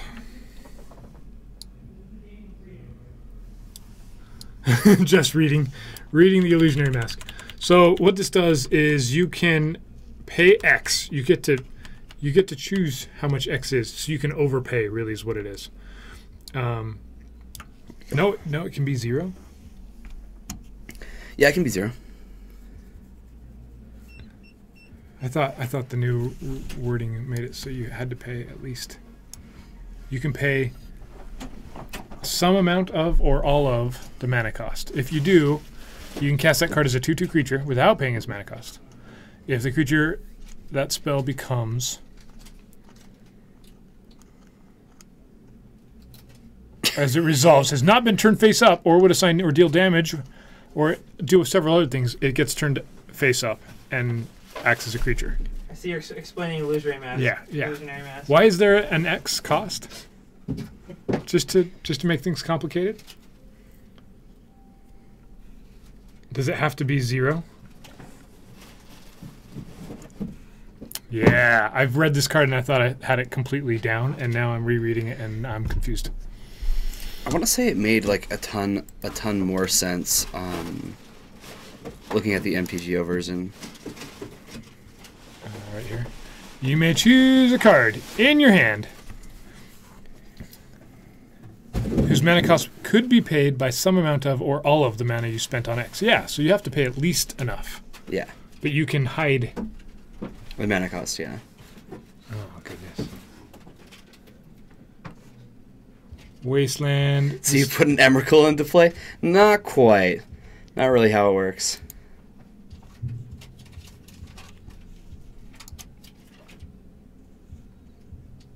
Which you still have to spend. Yeah, that's the key there. You still have to spend at least the amount. We're looking at the original printing. Pull up the... Go here and pull up the Masters Edition. Masters. And then copy that one. Sorry. We'll pull up the more recent. There we go. There we go. I do not think we have any painter decks in the house today. No. My roommate used to play painter every week. But then he bought a house. Now I live in that house. Is that how that works? Yeah. Right on. All right. Jeff wins. Manifest Destiny. Yeah. I think there was some time there where he could have done it. So, I might need to go tell them that, like, I don't want to be in the tournament, so that way there's actually, like, 4 people. So give me a moment. I'm going to sort some things out. You're welcome to play. I could. Then we get a Good. variety of decks. Yeah, I guess. I know Captain QC wants to see Jund so bad. He wants to see Punishing Abzan. Yeah, rumor has it that like Jund is Captain QC's favorite deck. Just to let you guys know, he loves that thing. So Kind of like how I really like Life of the Loam and Gamble. yeah, exactly like Concert. that. It's more fun having two commentators. What? Captain QC doesn't like my solo commentating. You know, that's probably. I don't. Make it stop. Make it stop. So Captain QC, let me get this straight. Do you want me to be here, or do you want me playing Jund? I know he would rather me here, and that just makes me want to play Jund so bad. So bad. I'll be right back. You'll just say quotes 9 and 10 all the time. You haven't even explored all of the other 1 through 8 quotes that we have. Not all of them are mine. Thank goodness. All right. So we have... I know we have a 4-color control list in the house. And I believe we have a Miracles list today. But I'm not sure what he's on. I'm not sure if that's what he's on. So we'll see. Yeah, I'll get Kyrie back in here.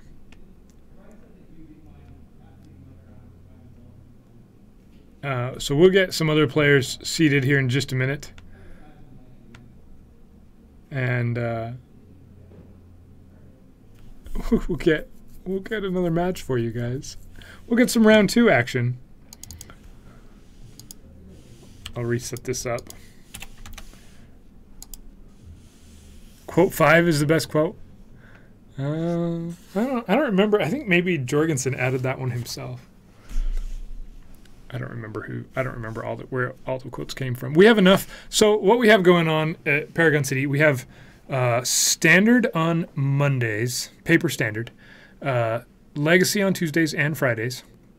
I think modern is going to start. Paper modern is going to start up on Thursdays. And then between Patrick, Kyer, Brian, and I, we stream some Magic Online during the day. So there's a few different commentators that have gotten quoted over time is where I was going with that. All right. We've got...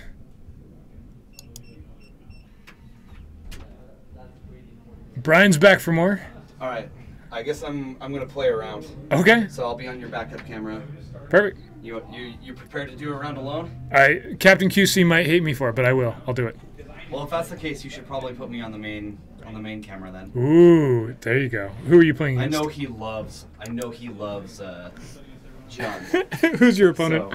So, I'm playing against Calvin, and then we're gonna have the whole Stifle Not Lands thing again. Oh dear. Okay. So that's what we have going on. Brian versus Paul.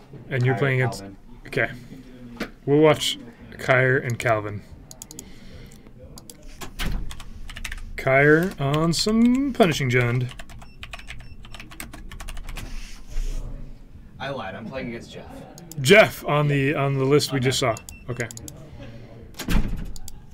So, chat, you can tell me. Captain QC is so excited. Would you rather see Kyer play his Punishing Jund list versus Maverick, the list we just saw from Jeff, or would you rather see Manifest Destiny versus Paul with Lands, who we saw right at the very beginning of the stream? Lands kind of dominated that one, but it could turn out differently.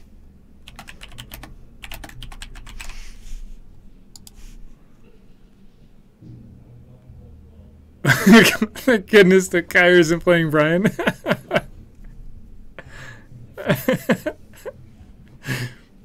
All right, you guys haven't said yet. Which one do you want to see? Brian with this Manifest Destiny or Kyer and Punishing Jund versus Maverick? Lands? You want to see Lands get played? 1 vote for Lands. We don't have Death and Taxes and 4-color Leovold on the camera right now. Maybe next round. I think we have a 4-color list. I don't know if it's... Okay, Lands it is. Lands it is.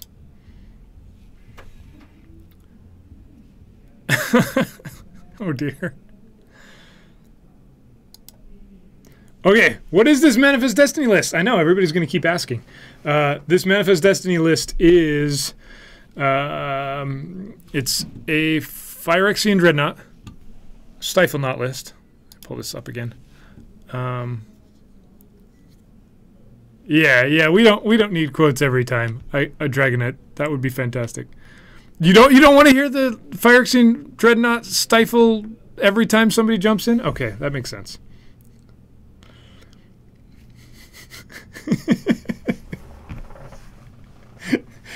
I would be so confused though if I came in out of nowhere and said, "What is this Manifest Destiny list?" But I can see why. If this is now the 7th time I've explained it, so I'll show you guys when they sideboard. I'll show you guys the deck list. All right, Brian starts off with 2 Flooded Strands into Paul's Grove of the Burnwillow. Yeah, I'm with you, sir. Let's try and get some 4-color. That's much more my type of deck. We hopefully will have something different, but we really don't have very many players today here.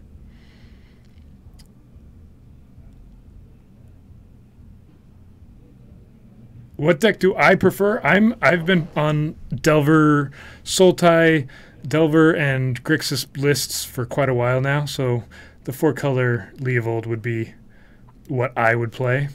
But if you play Legacy, you need to be pretty proficient at Death and Taxes and at lands, know how those decks function. So I feel like I could pilot either of those. I'm sure I would make some mistakes. All right, we got Wasteland and the crop rotation in response, and that's getting forced.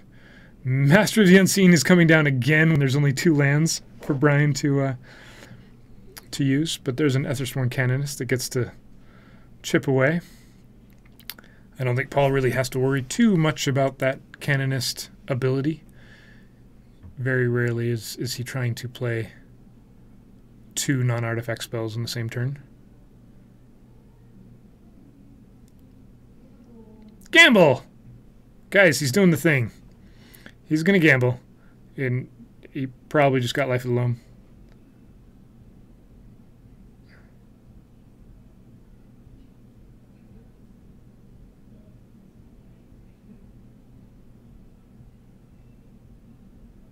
Ooh, did Brian just cheat? Did Brian play Force of Will and Manifest Mastery of the Unseen in the same turn?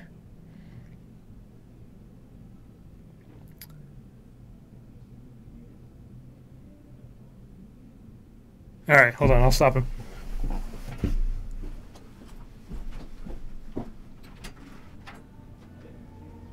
You guys missed the thing.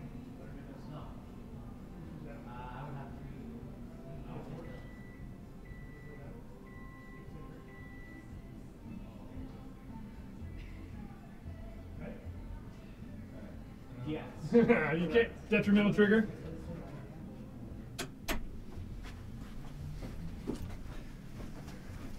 All right, that's an easy, not really affecting the game take back there. Chair stream, woohoo! Yeah, I did. Well, I pointed out what they did and let him make the decision to put it back in his hand. I didn't say, you have to do this.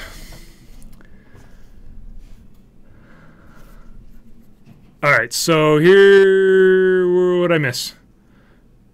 I missed something. Bright cheat count +1.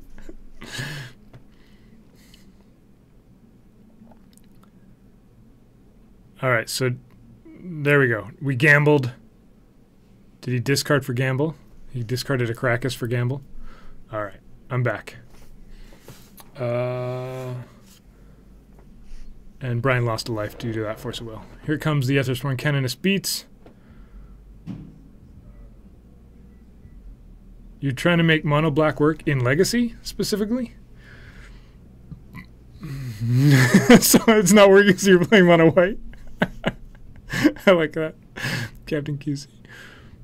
All right, more Canonist Beats.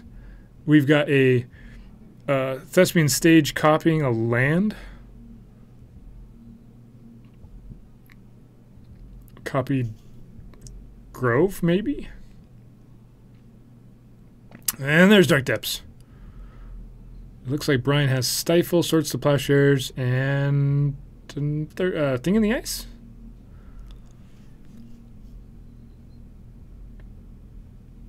And mono white's not working either, so you play 3 colors. It's a great line of thinking. All right, here's a 2020. The Thespian stage copies the Dark Depths. There's a legend rule that happens. The first Dark Depths gets sacrificed. The second Dark Depths triggers, has no counters on it, makes a 20/20, and then it gets... Yeah, we don't really have Abzan lists in Legacy. We have Junk lists or Maverick. And even Junk doesn't, that's more of a modern thing.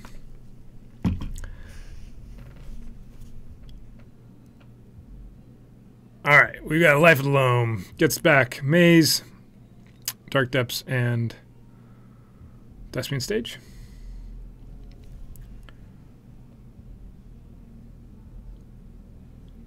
Two more beats. Paul's down to 32. Jace Finn's Prodigy. That's kind of nice. I don't know that he's going to be able to find yet another answer. Yeah, Life of the Loam. It's really one of the most unbusted cards there's ever been in Magic, guys. I could go on and on and on, but I won't because I don't want to, you know, give you too much information about how broken the card is.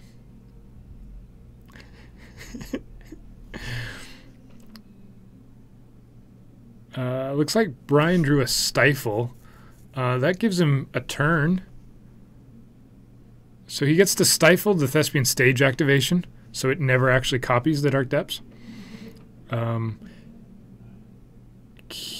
And he can do that.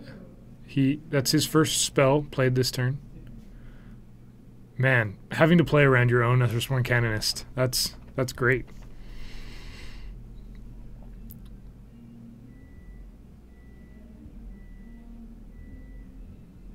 The difference between Abzan and Maverick. All right, so Legacy has been around way before there was Khans of Tarkir, and so a lot of these decks lists were named long before there were shards or cons, the different colors that have been named for these lists.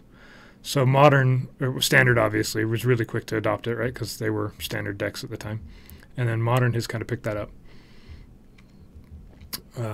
But Legacy players are old school for the most part, and so they've stuck around with their old naming schemes. A lot of players have actually started calling lists Sultai for black, green, blue, right? But those were known traditionally as Bug, capital B-U-G, because black, blue, and green. And then there was Rug Delver, and Bug Delver were the two naming choices there. And then there are several other lists that have some unique naming things. Each one has kind of a story or at least a history to it. Not so much happens in standard and modern anymore. Brian resolves a brainstorm. I guess if what he can do now is he can keep that Thing in the Ice on one counter. As long as he has an instant to play, he'll be able to bounce back the Dark Depths.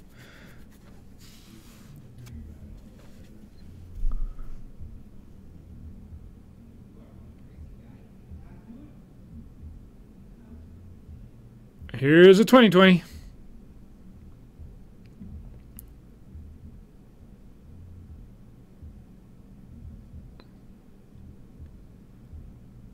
Life of the Loam. Dredging. Puts engineered explosives, crop rotation, and a wasteland in the graveyard. Here comes an attack for 20.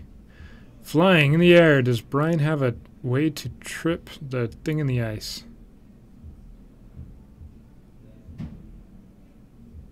Maybe? If not, it's game. I think he's kind of got to do it. doesn't have a way to trip it. He can't. He had stifles in hand, so there was no way to stifle anything. So Paul takes game 1. Is that the reason? I actually don't know the origin for Maverick. I thought it was just because it was a kind of a rogue deck, but I could be wrong. Let's see what's happening with the Jund game here. Here's Maverick versus Punishing Jund, game 2. Looks like Kyer got game 1. Going by who played first. And I'll jump back to this Stifle Knot list versus lands here in a minute. No, Maverick, that's not where it came from.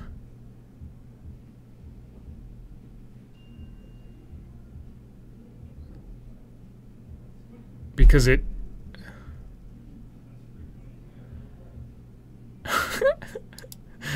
the name Maverick was long around before.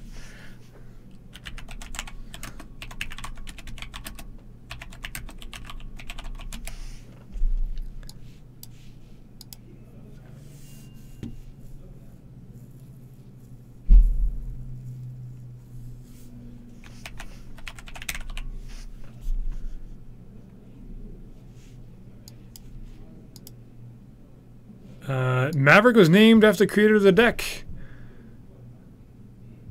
That's a quick internet search says that. There's so many different things that are buried in this in this page.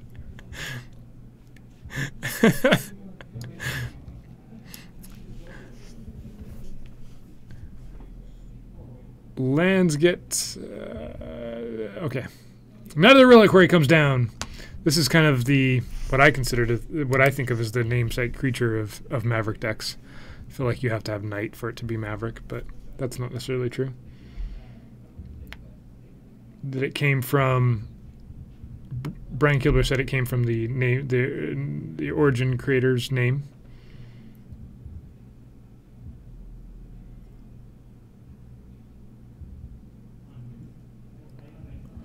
I like the chat arguing about deck names. It's fabulous. I know where Dead Guy Ale came from. It's a black-white list. That's still every single black-white list in Legacy just kind of gets called Dead Guy Ale, even if there's like 2 cards that are from the original list. Tin Fins is another interesting name. There's some other really good ones. It's part of the fun.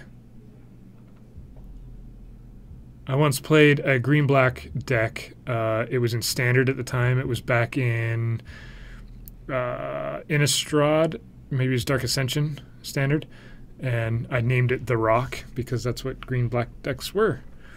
And it played like a rock deck, and other people were going, what is this, the rock thing you're talking about? Because that wasn't a known thing amongst Standard players at the time, I guess.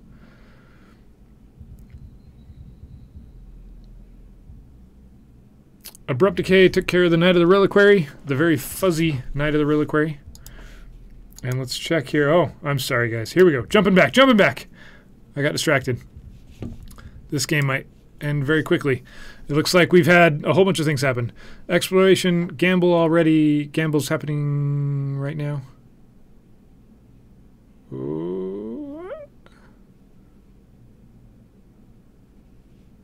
Oh, okay. I was very confused there. Brian just takes the deck out of Paul's hand. He's like, no.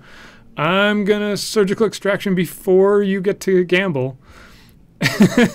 You don't get to gamble first. So surgical extraction is taking care of Dark Depths before a Life of the Loam gets found. That makes this game much more interesting. Clearly named after Dwayne Johnson. No, I don't think so. Yeah, I'm sure that there was a conversation that happened there, I hope, as opposed to him just taking the deck out of his hands, right? That was my response too. You can't just take the deck out of his hands. Yeah, It's in his hand, so search his hand. Yeah, he gets to search his hand too. I think he showed him real quick. Right before he took it out of his hands. And I mean, it's true. He if he's doing it in response to gamble, then that would change what card Paul picks, of course, right? Yeah. Except if he gambles first and lets it resolve, then he could then play a land and put it out, and then the surgical extraction wouldn't be able to get that card. I need to up my measures.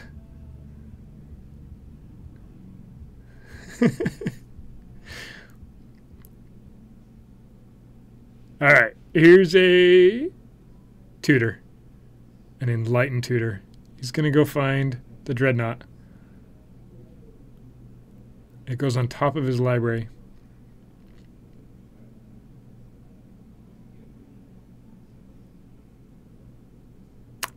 Yeah, if he finds... Oh, so HC Fox, you would have went and found a Rest in Peace instead right there just to end the game.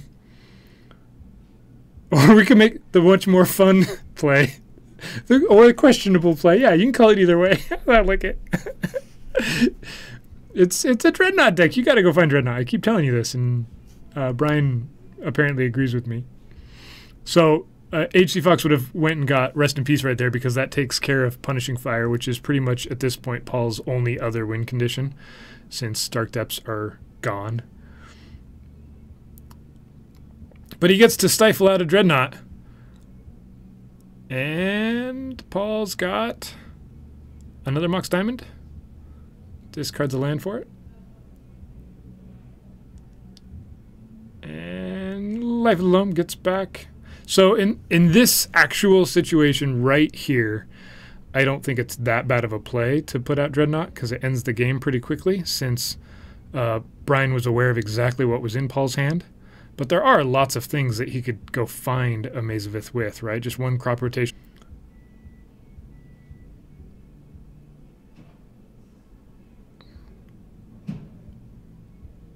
Paul's at 8. Paul's going to cast Life Alone, get back a bunch of lands again.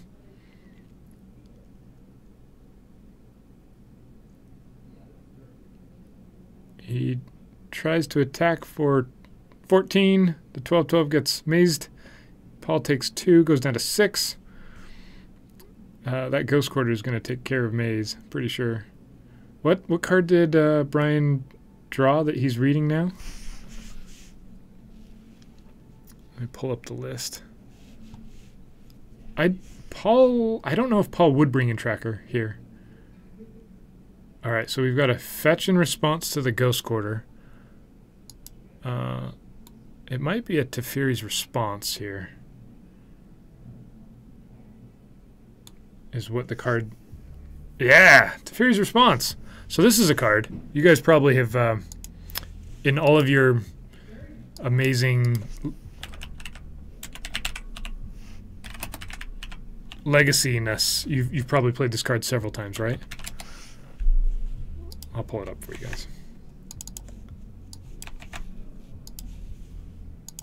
There it is. Counter target spell or ability that an opponent controls that targets a land you control, specifically a land. And you destroy that permanent if it was a permanent that did it, right? The way the Ghost Quarter already gets destroyed. But then you also get to draw 2 cards. Pretty sweet. And it's a one-of that he just happened to top deck there. It just kind of slows things down a turn here. This time Paul cycles and actually draws. Plays another exploration. Why didn't he do it to the maze? Because the ability has to target a land specifically, so he can only do it to something that's going to target his Mercer's Workshop, since Dreadnought's not a land. So here, this time we have the Ghost Quarter actually hit the Workshop and untap. So it didn't even... It drew him 2 cards. That's what it did. Okay, here's another creature. Here's a Jeskai Infiltrator. This is another legacy staple.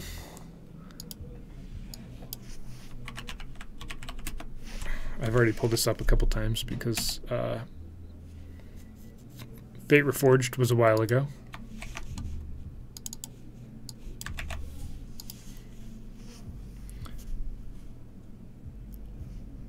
Having a second actual creature is pretty good. I guess Thespian Stage is able to copy the maze, though, so I don't think either of these creatures are getting through anytime soon. I'm not sure if he's actually done that yet or not. I may have missed it. There is a turn where Stage has to tap to copy. We've got some more loaming.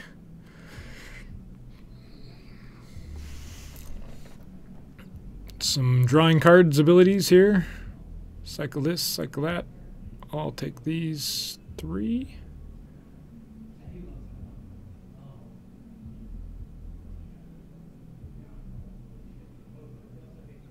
Yeah, so I think that the rest in peace would have pretty much ended this game, right? Is that what you said, HC Fox? If you had gotten rest in peace instead of Dreadnought?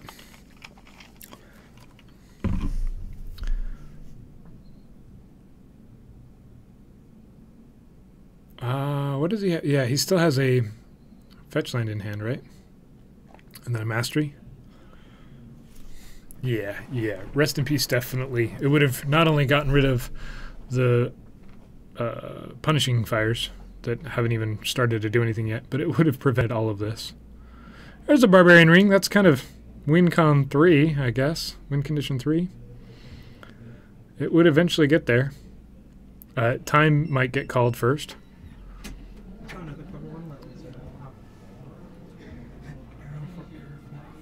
There's a punishing fire. Brian gains a life. Ooh, there is the possibility of rest in peace getting corrosion gripped. You're right. At the time, Paul had no cards in hand though, so it wouldn't have. All right, so we just watching some Stifle Knot? Yeah. These guys wanted to watch lands again. So how did John go? I 2-0'd. 2-0. You get to keep playing. Yeah. Don't kick that. There's the wasteland. Wait, what? He's like, I'm gonna scoop. Finally, got there. They're 1-1. Tadub, hey, welcome in. Whoa, 1B and 1. We're 1-1. Yeah. Ah, excellent. A timely surgical extraction again took out all of the. Good. I wanted to watch some more Magic. And yeah, HC Fox says he should have Enlightened Tutored right after that for a rest in peace and ended the game. Instead, he tutored for a Dreadnought. And Paul got to Maze of Ith and draw it out. And, yeah. And by good, I mean lucky. Brian knows himself as a lucky player, FYI. He considers himself very lucky.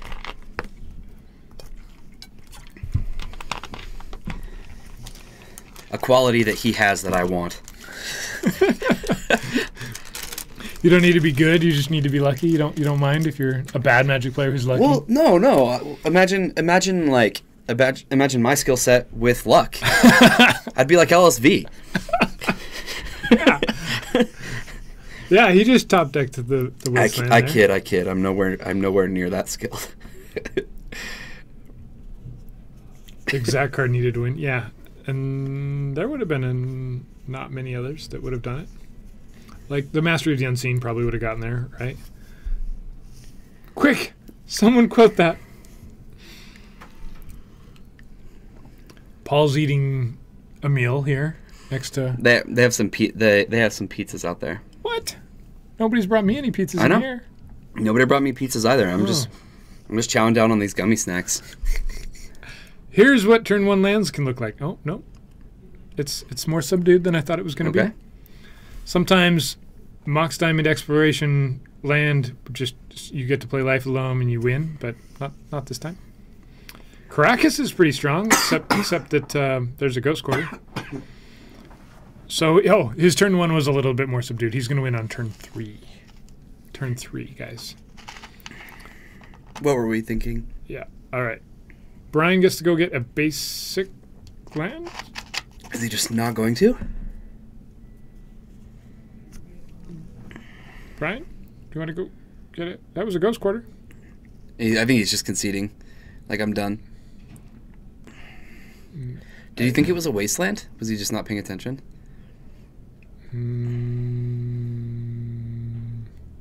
I guess he's responding to the ghost quarter first.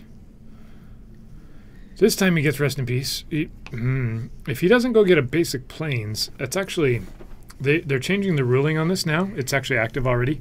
That as part of the activation of Ghost Quarter, before you could just not notify your opponent that you had to you could do that. Now you actually have to, as part of the resolution of the ability, say, are you choosing to not search for a land? Which is kind of nice.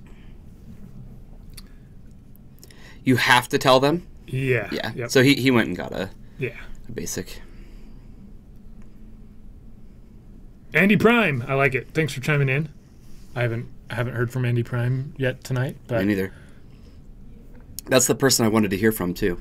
Yeah, I don't know why he didn't get a basic planes right there, but maybe he has one in hand. Yeah, there's surgical.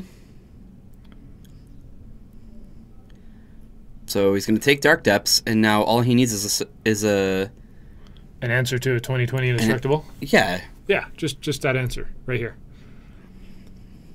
Oh, please make it a 2/2. Please make it a 2/2. Reality shift it. Yeah. Pizza, hands, cards. I know.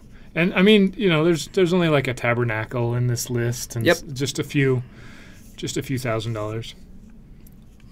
And I bet you later he's going to tell somebody. Here's a play. Revival puts Caracas on top. There we go. This is still at the end of Paul's turn here. Draw Caracas. Dang, Brian's playing his cards well this game. Yeah. Oh, boy. It's working. He packs it. Brian got it. Paul says, you exiled all of my Dark Depths, and you were able to put Caracas back on top. It did it. That was sweet. Okay, so the line there, he had Caracas out, right? Caracas gets ghost quartered. Yes. He taps white, goes and Enlightened Tutors for Rest in Peace. Also has Surgical Extraction. Surgical's away the Dark Depths. Also has Noxious Revival, gets back Caracas. And that's all he needs, right? Because then he can just bounce to 2020. Yep, that was absolutely a sick play. No question about it. I like it. You know what that means? It's either going to be me against Brian or me against Calvin or Brian against Calvin. These guys want to see Calvin do something. We haven't seen Calvin all night. We haven't.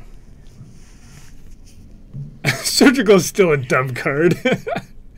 So, the one card that can maybe answer the infinity that is Life of the Loam and Dark Depths. But no, let's blame the answer, the not one the card problem. that like lands is really good about playing around. Oh, you're gonna Surgical Extraction my card. I get to draw a card and respond.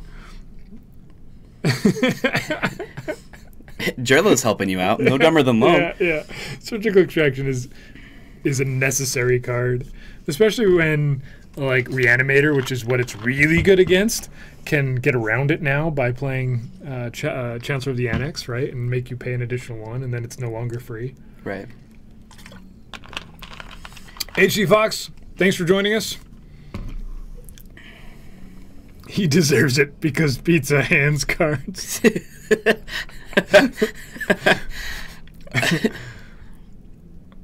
That was pretty sweet. I didn't see that line, but I didn't see what his cards in hand were. Yeah. I was confused as to why he was getting an island there as well. All right, so that's round 2. Round 2. You're 2-0. Yeah. I only won once, but I'm 2-0. I beat the bye first round. Was it a hard match? It was. I always struggle against the bye. Because I never want to play against him, you know? You can play Fairy Macabre. Yeah, there is still a card out there that works as an answer. Instant answer. Yeah. I agree. I like Fairy Macabre actually quite a bit. But I don't currently play it in sideboard. All right. Next round is up. All right, I'm going to play some more. Perfect. Some more Magic. I will. Hey, look, I'm Bryce. Whoa. The names are... Your name's not even on here. Nope, I'm not here. Bye. Bye, All right. I'm not here. Go win. We'll see if John can go undefeated tonight. Oh, wouldn't that be crazy? Because it's so bad. All right, guys, we're gonna have one more round on this Halloween All Hallows. So my kids today said, did you know that Halloween used to be called All Hallows Eve, which they were referring to the night before Halloween, right? Because Christmas Eve is the night before Christmas. Very confusing when All Hallows Eve actually was Halloween. So which one's wrong? Is it Halloween night, which is All Hallows Eve, or is it Christmas Eve is the night before? It's I don't know. Is it macabre? Is that, what did I say? Macabre? I'm sorry. Goodness. Getting all right, I'm going to Google fairy macabre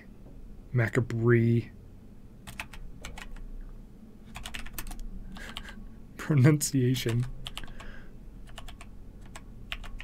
Yes, we have one more game. One more round. It can't. Never trust the internet. How to pronounce it. I've got YouTube. So I don't have any speakers in front of me. There's a Google groups that says Americans can't pronounce that word. So I'm all right. Don't have to deal with it. The Devil's Night. Oh dear. Where do you come from, Jorgensen? Tell me. Where is this place you speak of?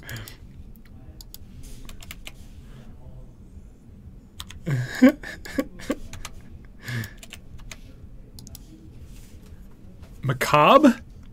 No. Very macabre?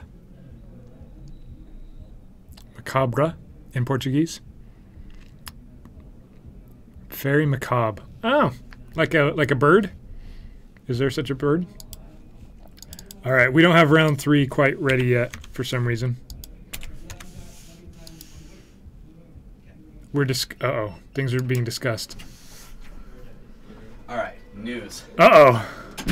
So, even though I had a round 1 bye, Uh-huh. I'm the only undefeated person going in this round. Paul had to drop because he had to leave, so that was my opponent. And so we have one match to watch. One. Perfect. And that's Brian versus Calvin. Perfect. So wait. You went bye, win your match, your opponent drops, but the pairings had already been posted. Best legacy player. Kyer wins, guys. I beat Maverick, one of my best matchups.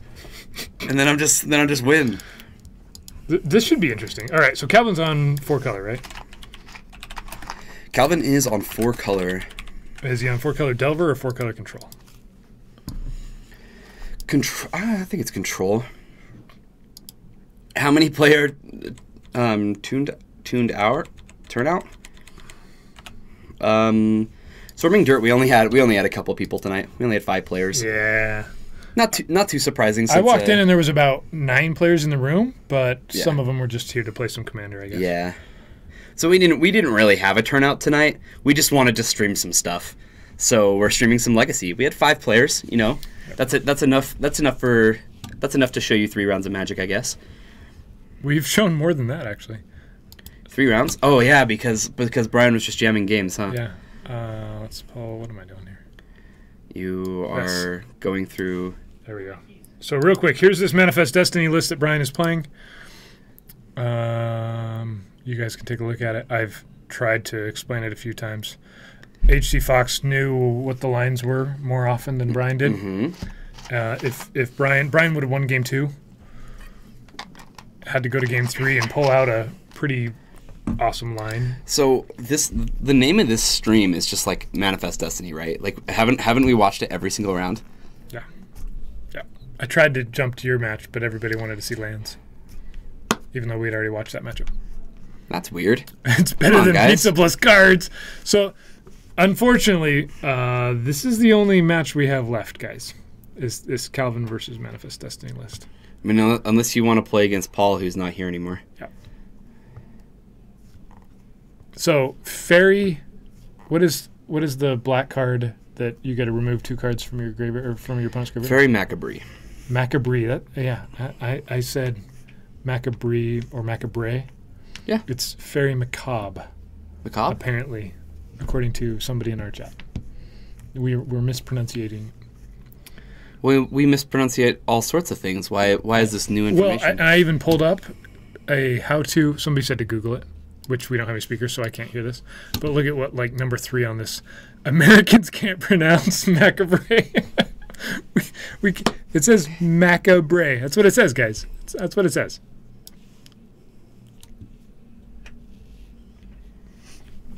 All right. Turn 1 for Calvin.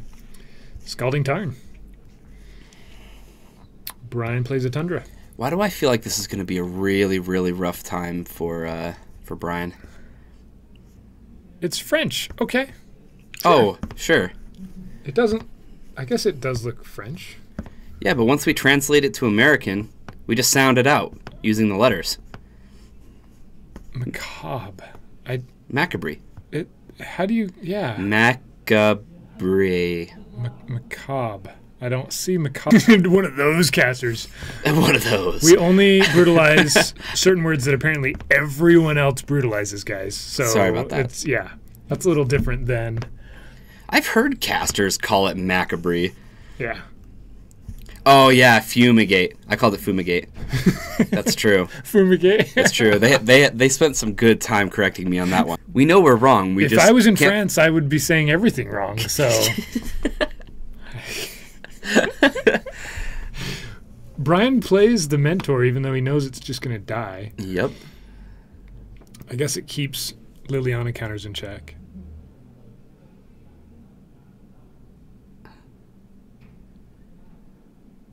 Yeah. maybe it made Calvin think there for... Ooh. Kyer and Bryce know they're wrong. We always are. You guys were all wrong. Yeah. We're like the most wrong there is. Okay, so Brian played a Noxious Revival, putting a land back on top of Calvin's library in order to get a Mentor trigger. And then Mentor got Fatal Pushed. So he still gets a Mentor trigger, right? He still gets the 1/1. He minus down on Lily as well. Right. But so while it was still out, he minus Lily, right? Yeah. In response, he revives to get a 1/1. It's on cast, right? Yes. So she should have one out. It doesn't matter that it got Fatal Pushed in response. Yeah, but then he lilied. Oh, and then he has to lose the 1/1. Yeah. There we go. Yeah. I saw it. Took me just until no worries. That's what me. the second commentator here is for. Right. That's it. Culligan's command makes the other Mentor die and Brian discard. Yeah. Instead of just attacking with the factory. Yeah, I probably would have attacked with the factory. It would have gotten Fatal Pushed. It would have. Jasse. Oh. Did I say it right?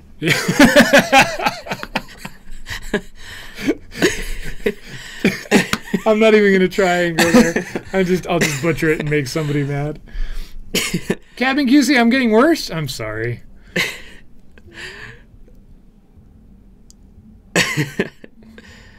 He's not sorry.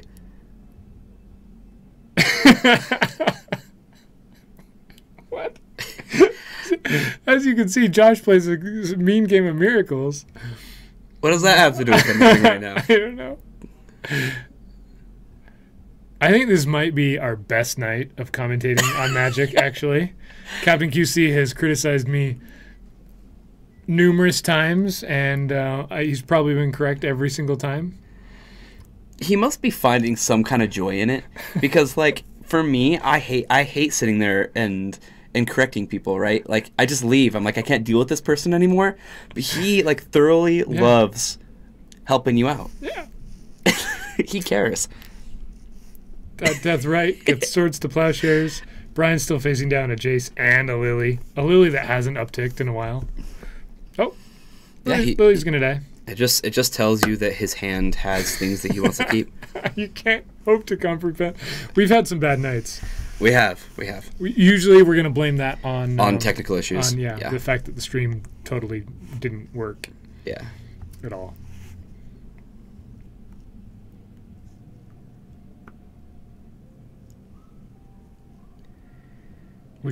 Whatever helps you sleep at night. Yeah. Yeah, all our worst dreams were not our fault. It could only get better. Like tonight, where it's just been absolutely lights out perfect. I've seen every line, never made a mistake. I haven't pronounced. I've never pronounced anything. Yeah, you never pronounced anything wrong. Wes, oh, you've walked into a good one. Stick around. All right, guys, let me break down this deck for you for the 7th. No, I'm not going to. For the 100th time. Wes, this was the deck that we were playing online, and the red prison deck just slaughtered us. Mispronounced. I don't mispronounce things, guys. No. Only a fool would mispronounce something. Factory going to attack here into Jace.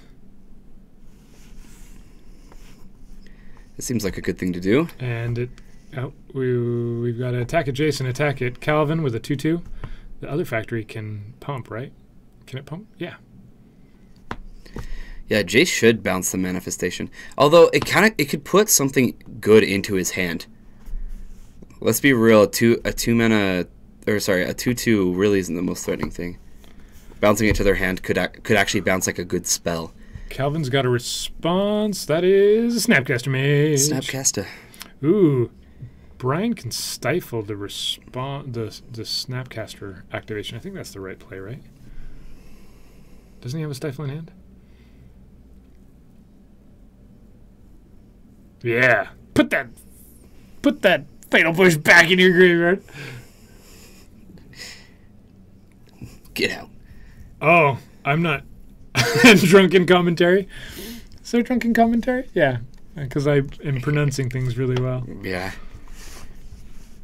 Yeah, and we have all the people talking in Portuguese. Yeah, we've got there was the fairy macabre, whatever it is, macabre. Apparently, that's not the pronunciation, right? Call it the fairy macabre, bro. Okay, so Brian's going to allow the reality shift his own. Yep. Duder. And so somebody said, this is how you announce it in Portuguese, and then somebody said, oh, you know Portuguese, and now they're talking in Portuguese. Yep. It's a natural progression is what it is. Mm-hmm. How can I say that I know the deck? I don't know the correct lines. I don't. We don't know the deck well. We know what's in it. Calvin looks and sees a standstill on top of Brian's deck, and he puts that on the bottom. Oh, yeah. Yeah, I see. Yeah, Wes was watching when we played on Magic Online. Macabre. Bro. What does the RE on the end do? They're just there for... It's a silent RE on the end of a word. They're just there to make it look pretty. Ah. We've got 3 2/2s. And they're all going a chase, maybe? I think Jace is something that we want off the board. He's going, whoa, announce your attack. Combat. Sacrifice a creature. That's a... not intervention. Man, I am struggling. A wasteland. It's a diabolic edict, guys. Whatever it is.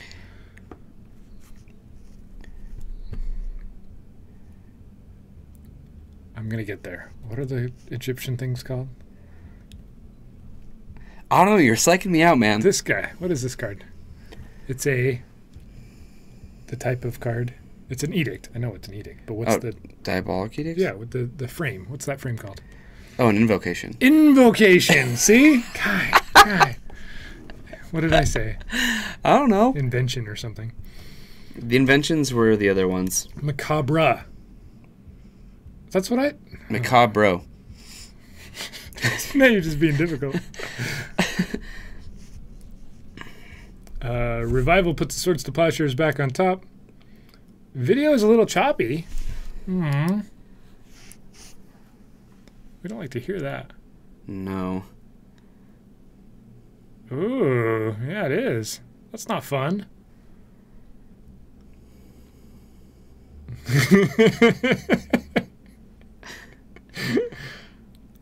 So wait, Captain QC, you're saying that I was absolutely fine last round, but this round it's just gotten really bad? Well, I wasn't here to supervise him last round. Right. So that's probably where it got worse, and then I'm really not good at fixing things. I've had to watch this Manifest Destiny deck. I think this is round 5 that I've watched it. Well, no wonder your brain is mush. Yeah. You didn't notice the chop compared to last stream? Well, and it was fine earlier, wasn't it? It's gotten worse through the night. Well, we'll have to look into it. I have a dial here that just allows me to ratchet how bad the stream quality is, and I wish that was what I had so I could fix it. Right? You can only comment. Yeah, it's true. Leovold! It's a unique deck. I mean, it was fun to show off tonight. Yeah, he had a really cool play on. All right, so Leovold gets a trigger. Calvin gets to draw a card. Leovold bounces back. Brian still got a 2/2. Ooh, swords. Interesting. Jerlo's having no problems with this stream. It's hanging like it used to before. Yeah. That's what I've been seeing every now and then as well now. That's the worst. I really dislike the 1 second frozen every 10 seconds thing. Jace goes down to 1. Gets attacked by a 2/2. A manifested creature. We'll have to do some research, see if we can fix it ourselves. Because our system is perfectly capable of running a stream with 3 cameras. Yeah, and we're putting out a few dropped frames right now. It might be internet. Toxic Deluge takes care of the Tundra that was attacking Jace. Guys, just what you expected to see happen. Yep. In Legacy tonight. So it's not the PC after all. Well, once we fixed the PC, we didn't have a problem with dropping frames or like frozen at all for like our first 3 streams, and we're just seeing it now pop up. And it must be another issue, because I can honestly say that the streams that I've been running from my house, I've run 2 in like the last like 24 hours or so. They've been really, really smooth, and my computer has nowhere near the power of the one that we have in here. But you're also not doing 3 showing cameras. all these cameras at once, yeah. Mm-hmm. You think it's our router? We'll definitely look into it. It's gonna get fixed. Yeah, I'm sick of choppy streams. I'm done. All right, Jerlo, thanks for joining us. Have fun seeing the candy. Later. Share some with us. Yeah, bring some in. It's because Wes joined us. I like Snickers. And he FYI. questioned the sobriety of the stream, and that's when it got choppy. Camera low on battery. They're plugged in. Oh no.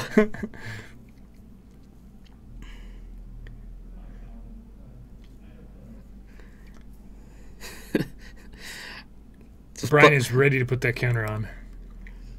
Yeah, does he have Dreadnought? Or he doesn't have anything. He doesn't have anything? Oh, well, there's a land. Yep. So close. He can keep Caracasing Leovold and let Calvin draw a card every turn.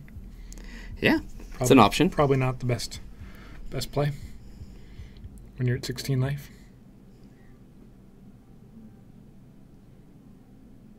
It doesn't look like it's doing it as much now, does it? No. It's okay. There it goes. As I say that. Jace has lived for a while. You only questioned the sobriety of the commentators. Yeah.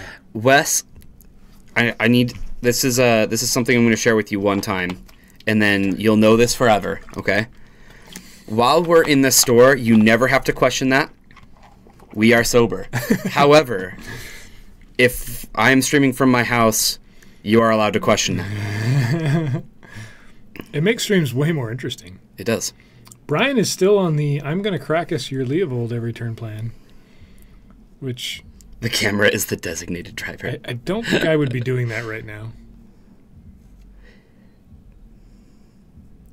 Like, Calvin has enough cards to keep... You're just letting your opponent draw a card. I'm surprised Brian's still playing. Did he concede? Nope. I'm still going. Why? We're going to see... Why? He wants to cast a... He wants to vial out a Dreadnought.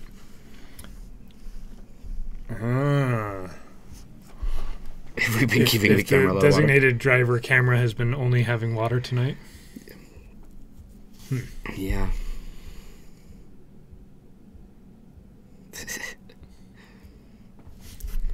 Next time I won't pour beer all over the cameras. My bad. Sorry, guys. Beer's too good to waste on cameras. All right, Brian's at 14 life. Calvin's at 12. Brian has survived a really long time considering how much game Calvin has been playing, right? How many turns with Jason play before you concede? He's just going to keep bouncing back Leovold. Yeah, you can get him. You can have him back.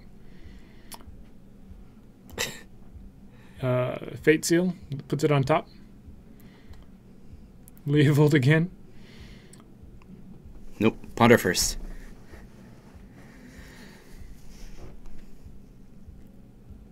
Yeah. This game was done a few turns ago. Yeah. Basically, Lantern Control all in one card. This is why it'll never be unbanned in Modern. Speaking of that, have you heard that they're considering unbans? I heard Wizards actually said that in Modern. I haven't seen the official thing on it, but that's the rumor I was told. I don't know where that came from. There's been a lot of discussion about it because I think they've pretty much said they don't want to ban anything before the Pro Tour, and so people are speculating that they're going to unban things instead as a way to shake up the format a little bit. No, I don't think they want to shake up the format. I think the format's fine. People keep telling me that Bloodbraid Elf is going to get unbanned, and I think they're crazy. I play with the card on a regular basis in Legacy. It's just not a card that should be unbanned. Dreadnought gets played, Stifle triggers, and Abrupt Decay takes care of that. Oh, Wes, I could not disagree more. You think that the Elf, the Bloodbraid, is the best card to unban? Or no, I think he's talking about Jace. Jace should not be unbanned. I'm fine with Jace getting unbanned. It's the format is fast enough that a 4-mana Planeswalker... Control decks are already decent. Yeah, there's not really any control decks in Modern right now. They're a blue-white. They're there. They're, if you look at top whatever's lists, there's not really much going on. I don't know, maybe I'm wrong. I've seen quite a few. Storm in Modern wins on what, turn 3? It can. And let's see, here's you've got Jeskai Tempo. Jeskai Tempo is not a control deck. No. I mean, this is a shell that might play Jace. Yeah. But it's not really a control deck. It's kind of a counter burn. Yeah. Yeah, you were talking Jace. I think Jace makes more sense than other cards. So that's what I'm saying is there's decks in Modern that win before Jace would even hit the board. And then once Jace does hit the board, it doesn't suddenly make those decks not possible to win. Yeah, see, Blue-White took second at the SCG Open last week. Okay. I'll find it. Let's look. The SCG Open in Cincinnati? That's not it. No. The SCG Open in... There's a Classic in Washington. Maybe the Classic. That's what we just looked at.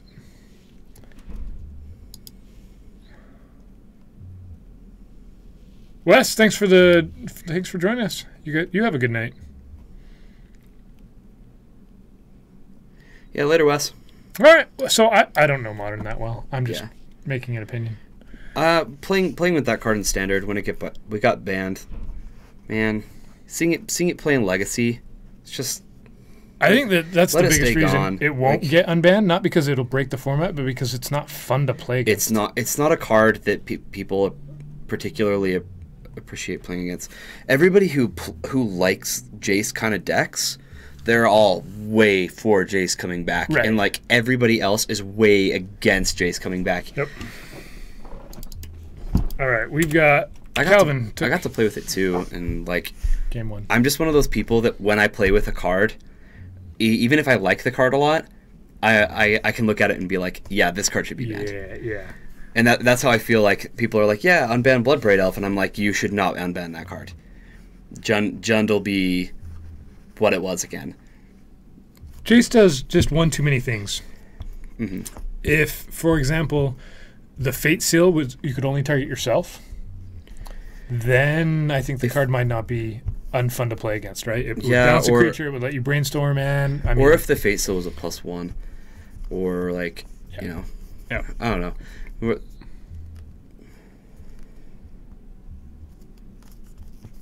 Yeah, in a format with no like cheap way to counter deal with it. Yeah, I agree.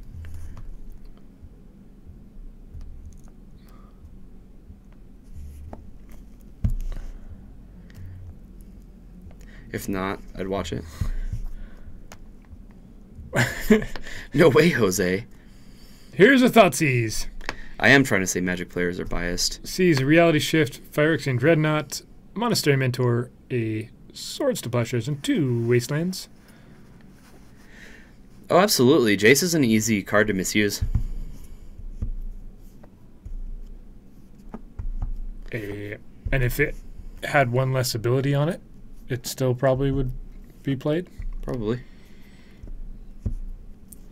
If it was only had the Brainstorm and the Bounce ability, it probably would still play. Yeah, if the Brainstorm ability was a +1 and it didn't have the +2 ability at all, it'd still be great.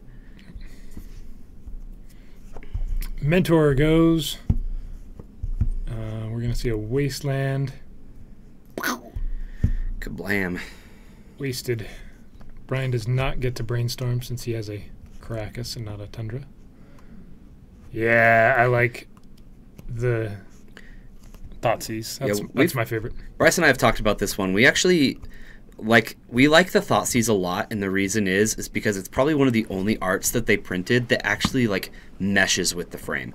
You know? Yeah. It works well with the frame. The frame on most of the cards looks awful, but on the Thoughtseize it doesn't look too bad. There's a few others that it works okay. Yeah. But I feel like the Thoughtseize is the one invocation that really puts it all together. Plus, Brainstorm is probably better than current Jace. Yeah, maybe. But I'm saying there wouldn't be a +2, and that ability just wouldn't exist on the card. If Jace said 0 Brainstorm and -2 Bounce, and that was it, if there was no way to plus it probably would still be played. Yeah, probably. Yeah, that's a unique thought. Or it +1 does nothing. Take a turn off. Yeah.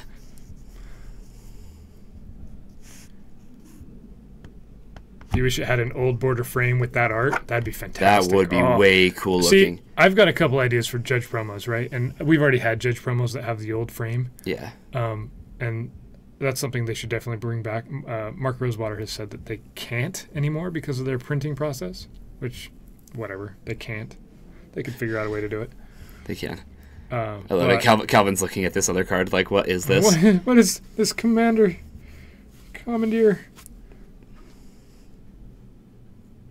Another idea I had for, instead of giving artists artist proofs as they're known now, where you have a white back, what if they gave artists blank cards with their card, right? So it still had the text box, but no art, and then they could sketch on them. And they'd be legal. Yeah. That'd be really cool. Card. That'd be so cool. And I guess really you could wipe a card, you could wipe the art, and then take it to an artist and say, hey, sketch on this, but it wouldn't be as legit. Yeah. And then if there was only 30 of them, they could even be stamped somehow that this is an actual artist proof. I think that's the thing they should do as a way for artists to make money.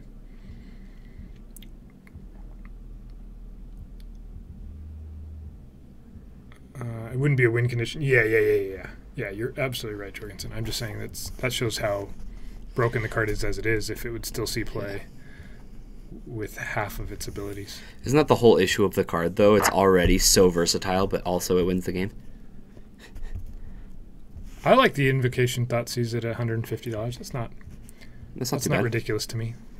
When you look at other cards that are sought after, that are unique and limited in quantity, that are... I'm mad about the 150 price tag. I need to get it to mismatch my Thoughtseizes. Yep. And now it's just never happened. If it was a lot more than the 150, then I'd, some of the expeditions that were pushing 250 at one point. Yeah. That's hard to swallow for sure. I guess it just depends on where you are budget wise, right? But when you compare it to other expensive cards, 150 is not bad. Nah.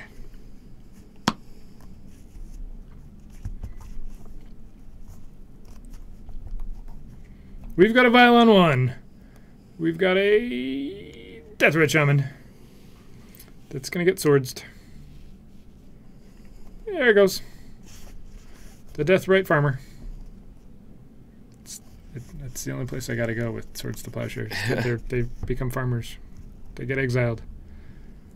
They get removed from the game. Never to be seen again. Yep. It's right there. We can still Once you see start farming, you're never coming back. it. Yeah. Yeah, for sure, Jerlo. I plan on getting a foil iconic one. So we've already seen, I haven't actually seen in person, but people have already seen the Iconic Masters foils, and I haven't heard complaints. Okay. I think it's the same foiling process that was like in Eternal Masters, which was good. Yeah.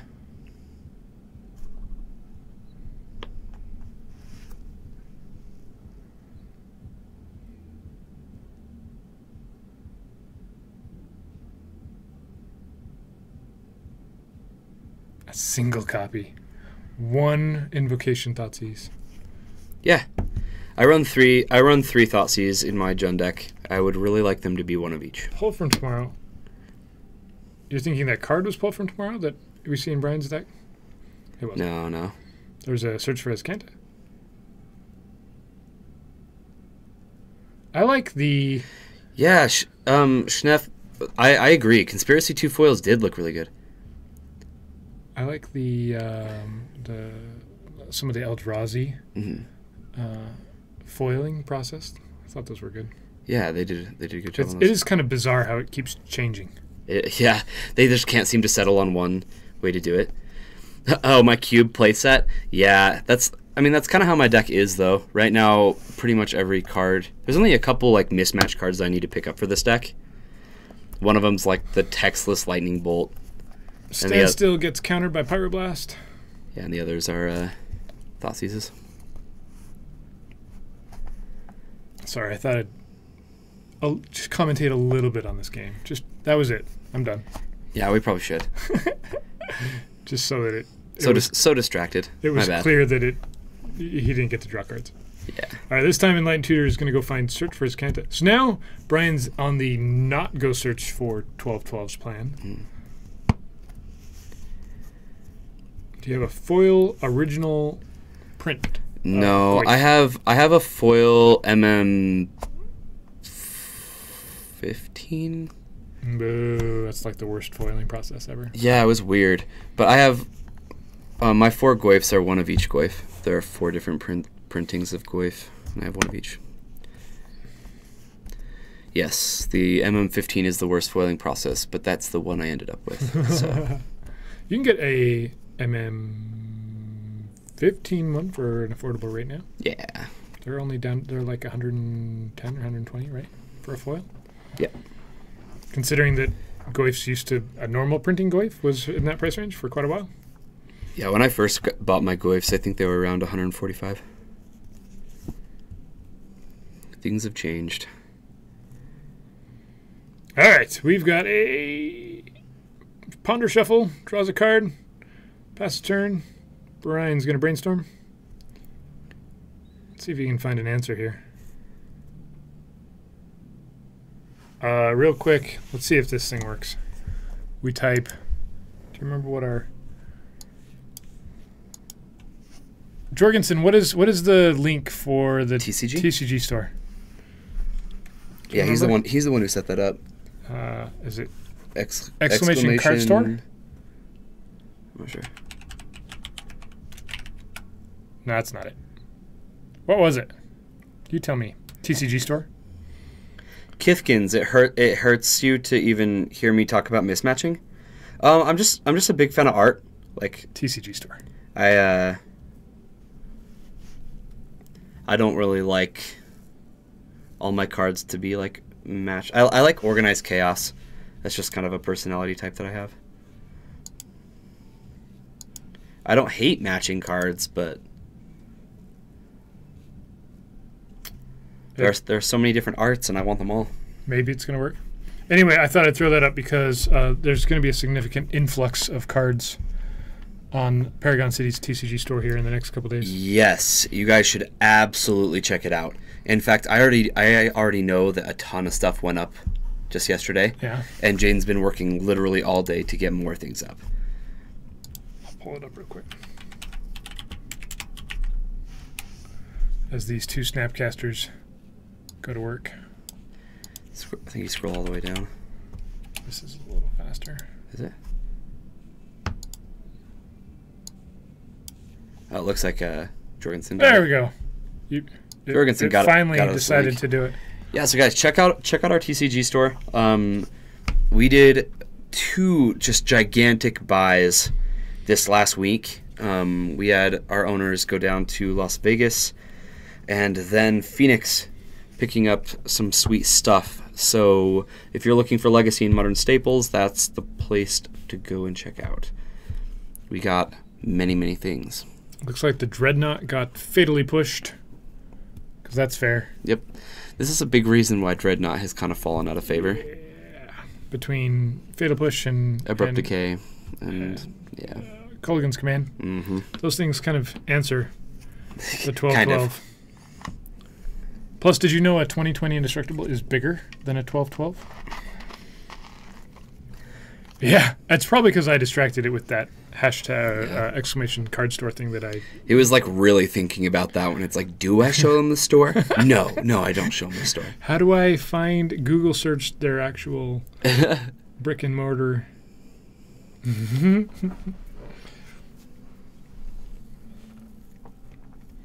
Labeled.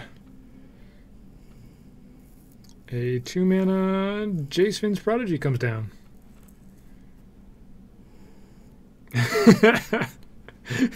It didn't fall far, all right. It was like 2 steps up, and now it's no steps up. But now we're playing it, and so it's 1 step up. And this ladder that I'm metaphorically referring to is like 1,000 steps, right? Like 1,000, not exactly. Yeah. Delver is somewhere in the thousands. Huh. Yeah, that is odd.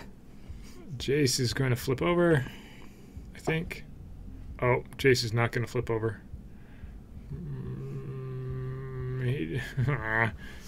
Should have waited. No. This game is starting to look eerily similar to the last. Took a lot of turns, but eventually. Okay, that actually plays. He says leave old trigger, and Brian responds with a Krakus, so he actually gets to draw his card and discards his revival, and then makes a 2/2 and swings, pumps it to a 3/3, and then what's Jace gonna do? Or did Jace already do something? Plus 6. So plus. one of those Snapcasters is -2/-0. Yep. And Calvin has an infinite number of cards in hand.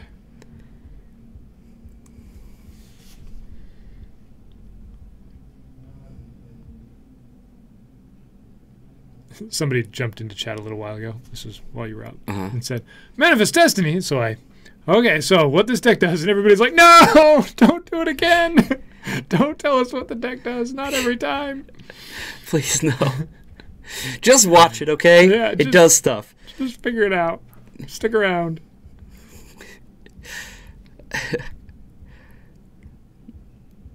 Infinite plus or minus 2. Okay, you're right. He has infinite plus or minus a few. Specifically 2. Because infinite doesn't include that plus or minus. Sorry, I had to make sure. We've got the Italian Mishra's Workshops, 4th edition ones. Black bordered 4th edition. Foreign black borders, as they're known. I guess. Or I'm not sure, actually. Yeah, those are foreign 4th edition, not foreign revised. Needs powder keg again. Yep. Yeah, it's been a while since we've seen the powder keg. Sounds like it steals lands. Okay. Kinda. So what this deck does, guys. It plays Enlightened Tutor. That's what we've seen.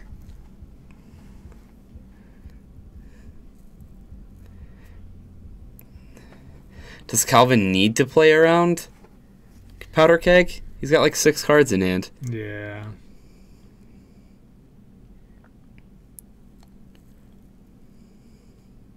I've got some factories. What are you going to do with them? Calvin says, no, you haven't blocked yet. Nope. Hold your horses, sir. I have a Diabolic Edict. An invocation one. Mm-hmm. That name, of all the words to just completely go away from my head, that I'm not surprised that one. I think this deck loses slowly. That's just what it does.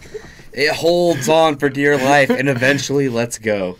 It was all for naught. Because it was all for Dreadnought. Yeah. You know what's bad about that one? I didn't mean to do it, and then once I said it, I immediately connected it. That was beautiful. It's too late in the evening Oh. for me to laugh at that one. Ah, Sorry. all right. Sorry. Well, that reminds me, I'm probably going to be doing some Moto streaming tonight. Yeah, you're just gonna go Probably. some late night. What's the plan? Probably do a draft. Sweet. Hopefully Innistrad will still be up. I can do one more Innistrad draft. I really want to do another one. I had a 1-2. I had a 2-1. I had a 3-0. That's its destiny, is to lose. That's what we try and manifest here. It's game losses. Yep. Seems like something that's So important. far, I think we do have a losing record with this deck, and I think Brian also losing record. Yeah. But if He's technically 1-1 in the tournament. HC Fox was here, he probably would have won some of those games. Jace gets spell pierced. So here Calvin has been playing methodical and patient. Mm-hmm. And, I mean, he's still got lots of cards in his hand. But he didn't wait for that one. No. He probably wasn't playing around spell pierce, though. Nope. Strix gets -2, -Toad, it looked like. Dreadnought. Stifle. Calvin is tapped out. There's absolutely no way he has an Abrupt Decay, a Colligan's Command, a Fatal Push, or any other things that could answer, like Nope. a Snapcaster Mage. None of could make those any things are even possible. Nope, not a chance. Well, I know 2 cards are Leovold. I know the other card's a Flusterstorm. This Dreadnought is practically indestructible. There's no way this is an Abrupt Decay. Guys, this isn't... He's gonna, like, find it. There it is. Found it. Dang it. Oh, and a Jace. Jace, another Jace. A Braid? Yeah, or a Braid that's not in his deck. That could have taken care of it too. Or a Jace that would have bounced it, and that would have done the trick as well. There's no possible way we to just counted Dreadnought. like 7 things that totally negated that Dreadnought. So he can minus the Strix and attack for 2. Lily, come on, we make it stop, guys. Here's a factory. It's just gonna chump block. He doesn't need that Strix. It's just getting -2'd. And it doesn't kill the land. There we go. Untap. Get to play any number of things. Ooh, what's this card? What did Calvin just draw? He's gonna look at... Is that an Unearth? No, it's a blue card. It's going to the bottom. Oh, it looks like a black card. It's like, what the... I don't know what that card was. That was... I can go by picture here. Man, this silly mic. Sorry. That was the Teferi's response. Okay. No, it was Realm. Fairy's Realm? I think so. Okay.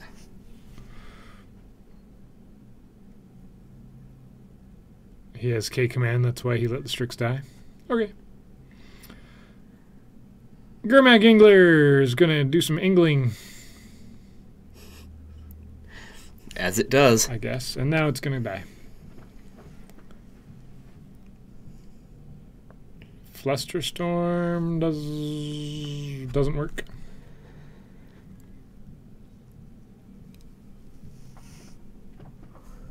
Calvin goes up to 12. This feels very inevitable, doesn't it? We're not allowed to fall asleep, Bryce. I don't think we have a timer this round. I don't think we actually have a game clock. Maybe not. Sometimes we're like, hey, guess what? We went to rounds and the game's over. I think Patrick got off at like 9, and it's like Brian who's running the store right now, and he's playing. K-Command is going to kill that factory and get back a Snapcaster. So one of these decks has like recursion and answers and card draw and efficiency. Yeah. The other deck has a vial that hasn't done anything. And a bunch of cards in its graveyard.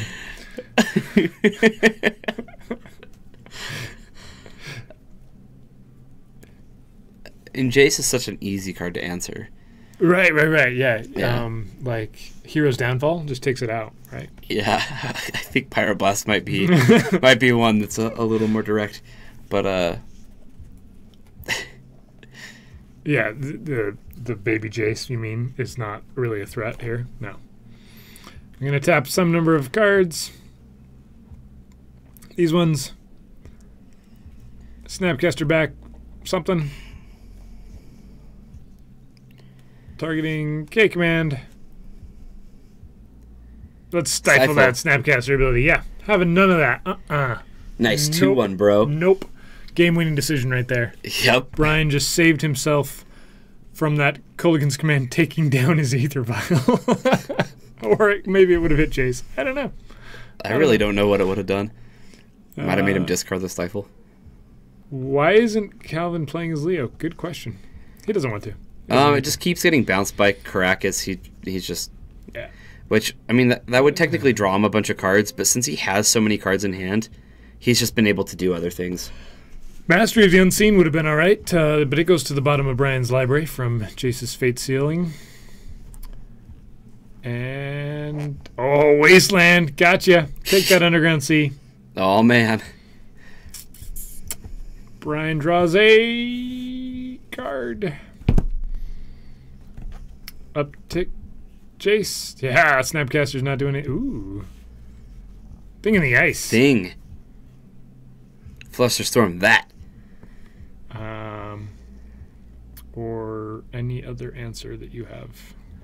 Yeah, there's no way Jace could tick down. 3 mana for Culligan's Command.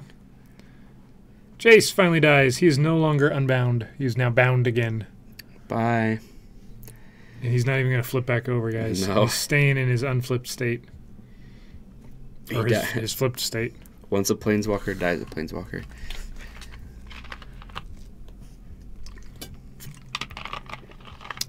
He's a Planeswalker even in death. All right, we've got a Polluted Delta fetching up a card.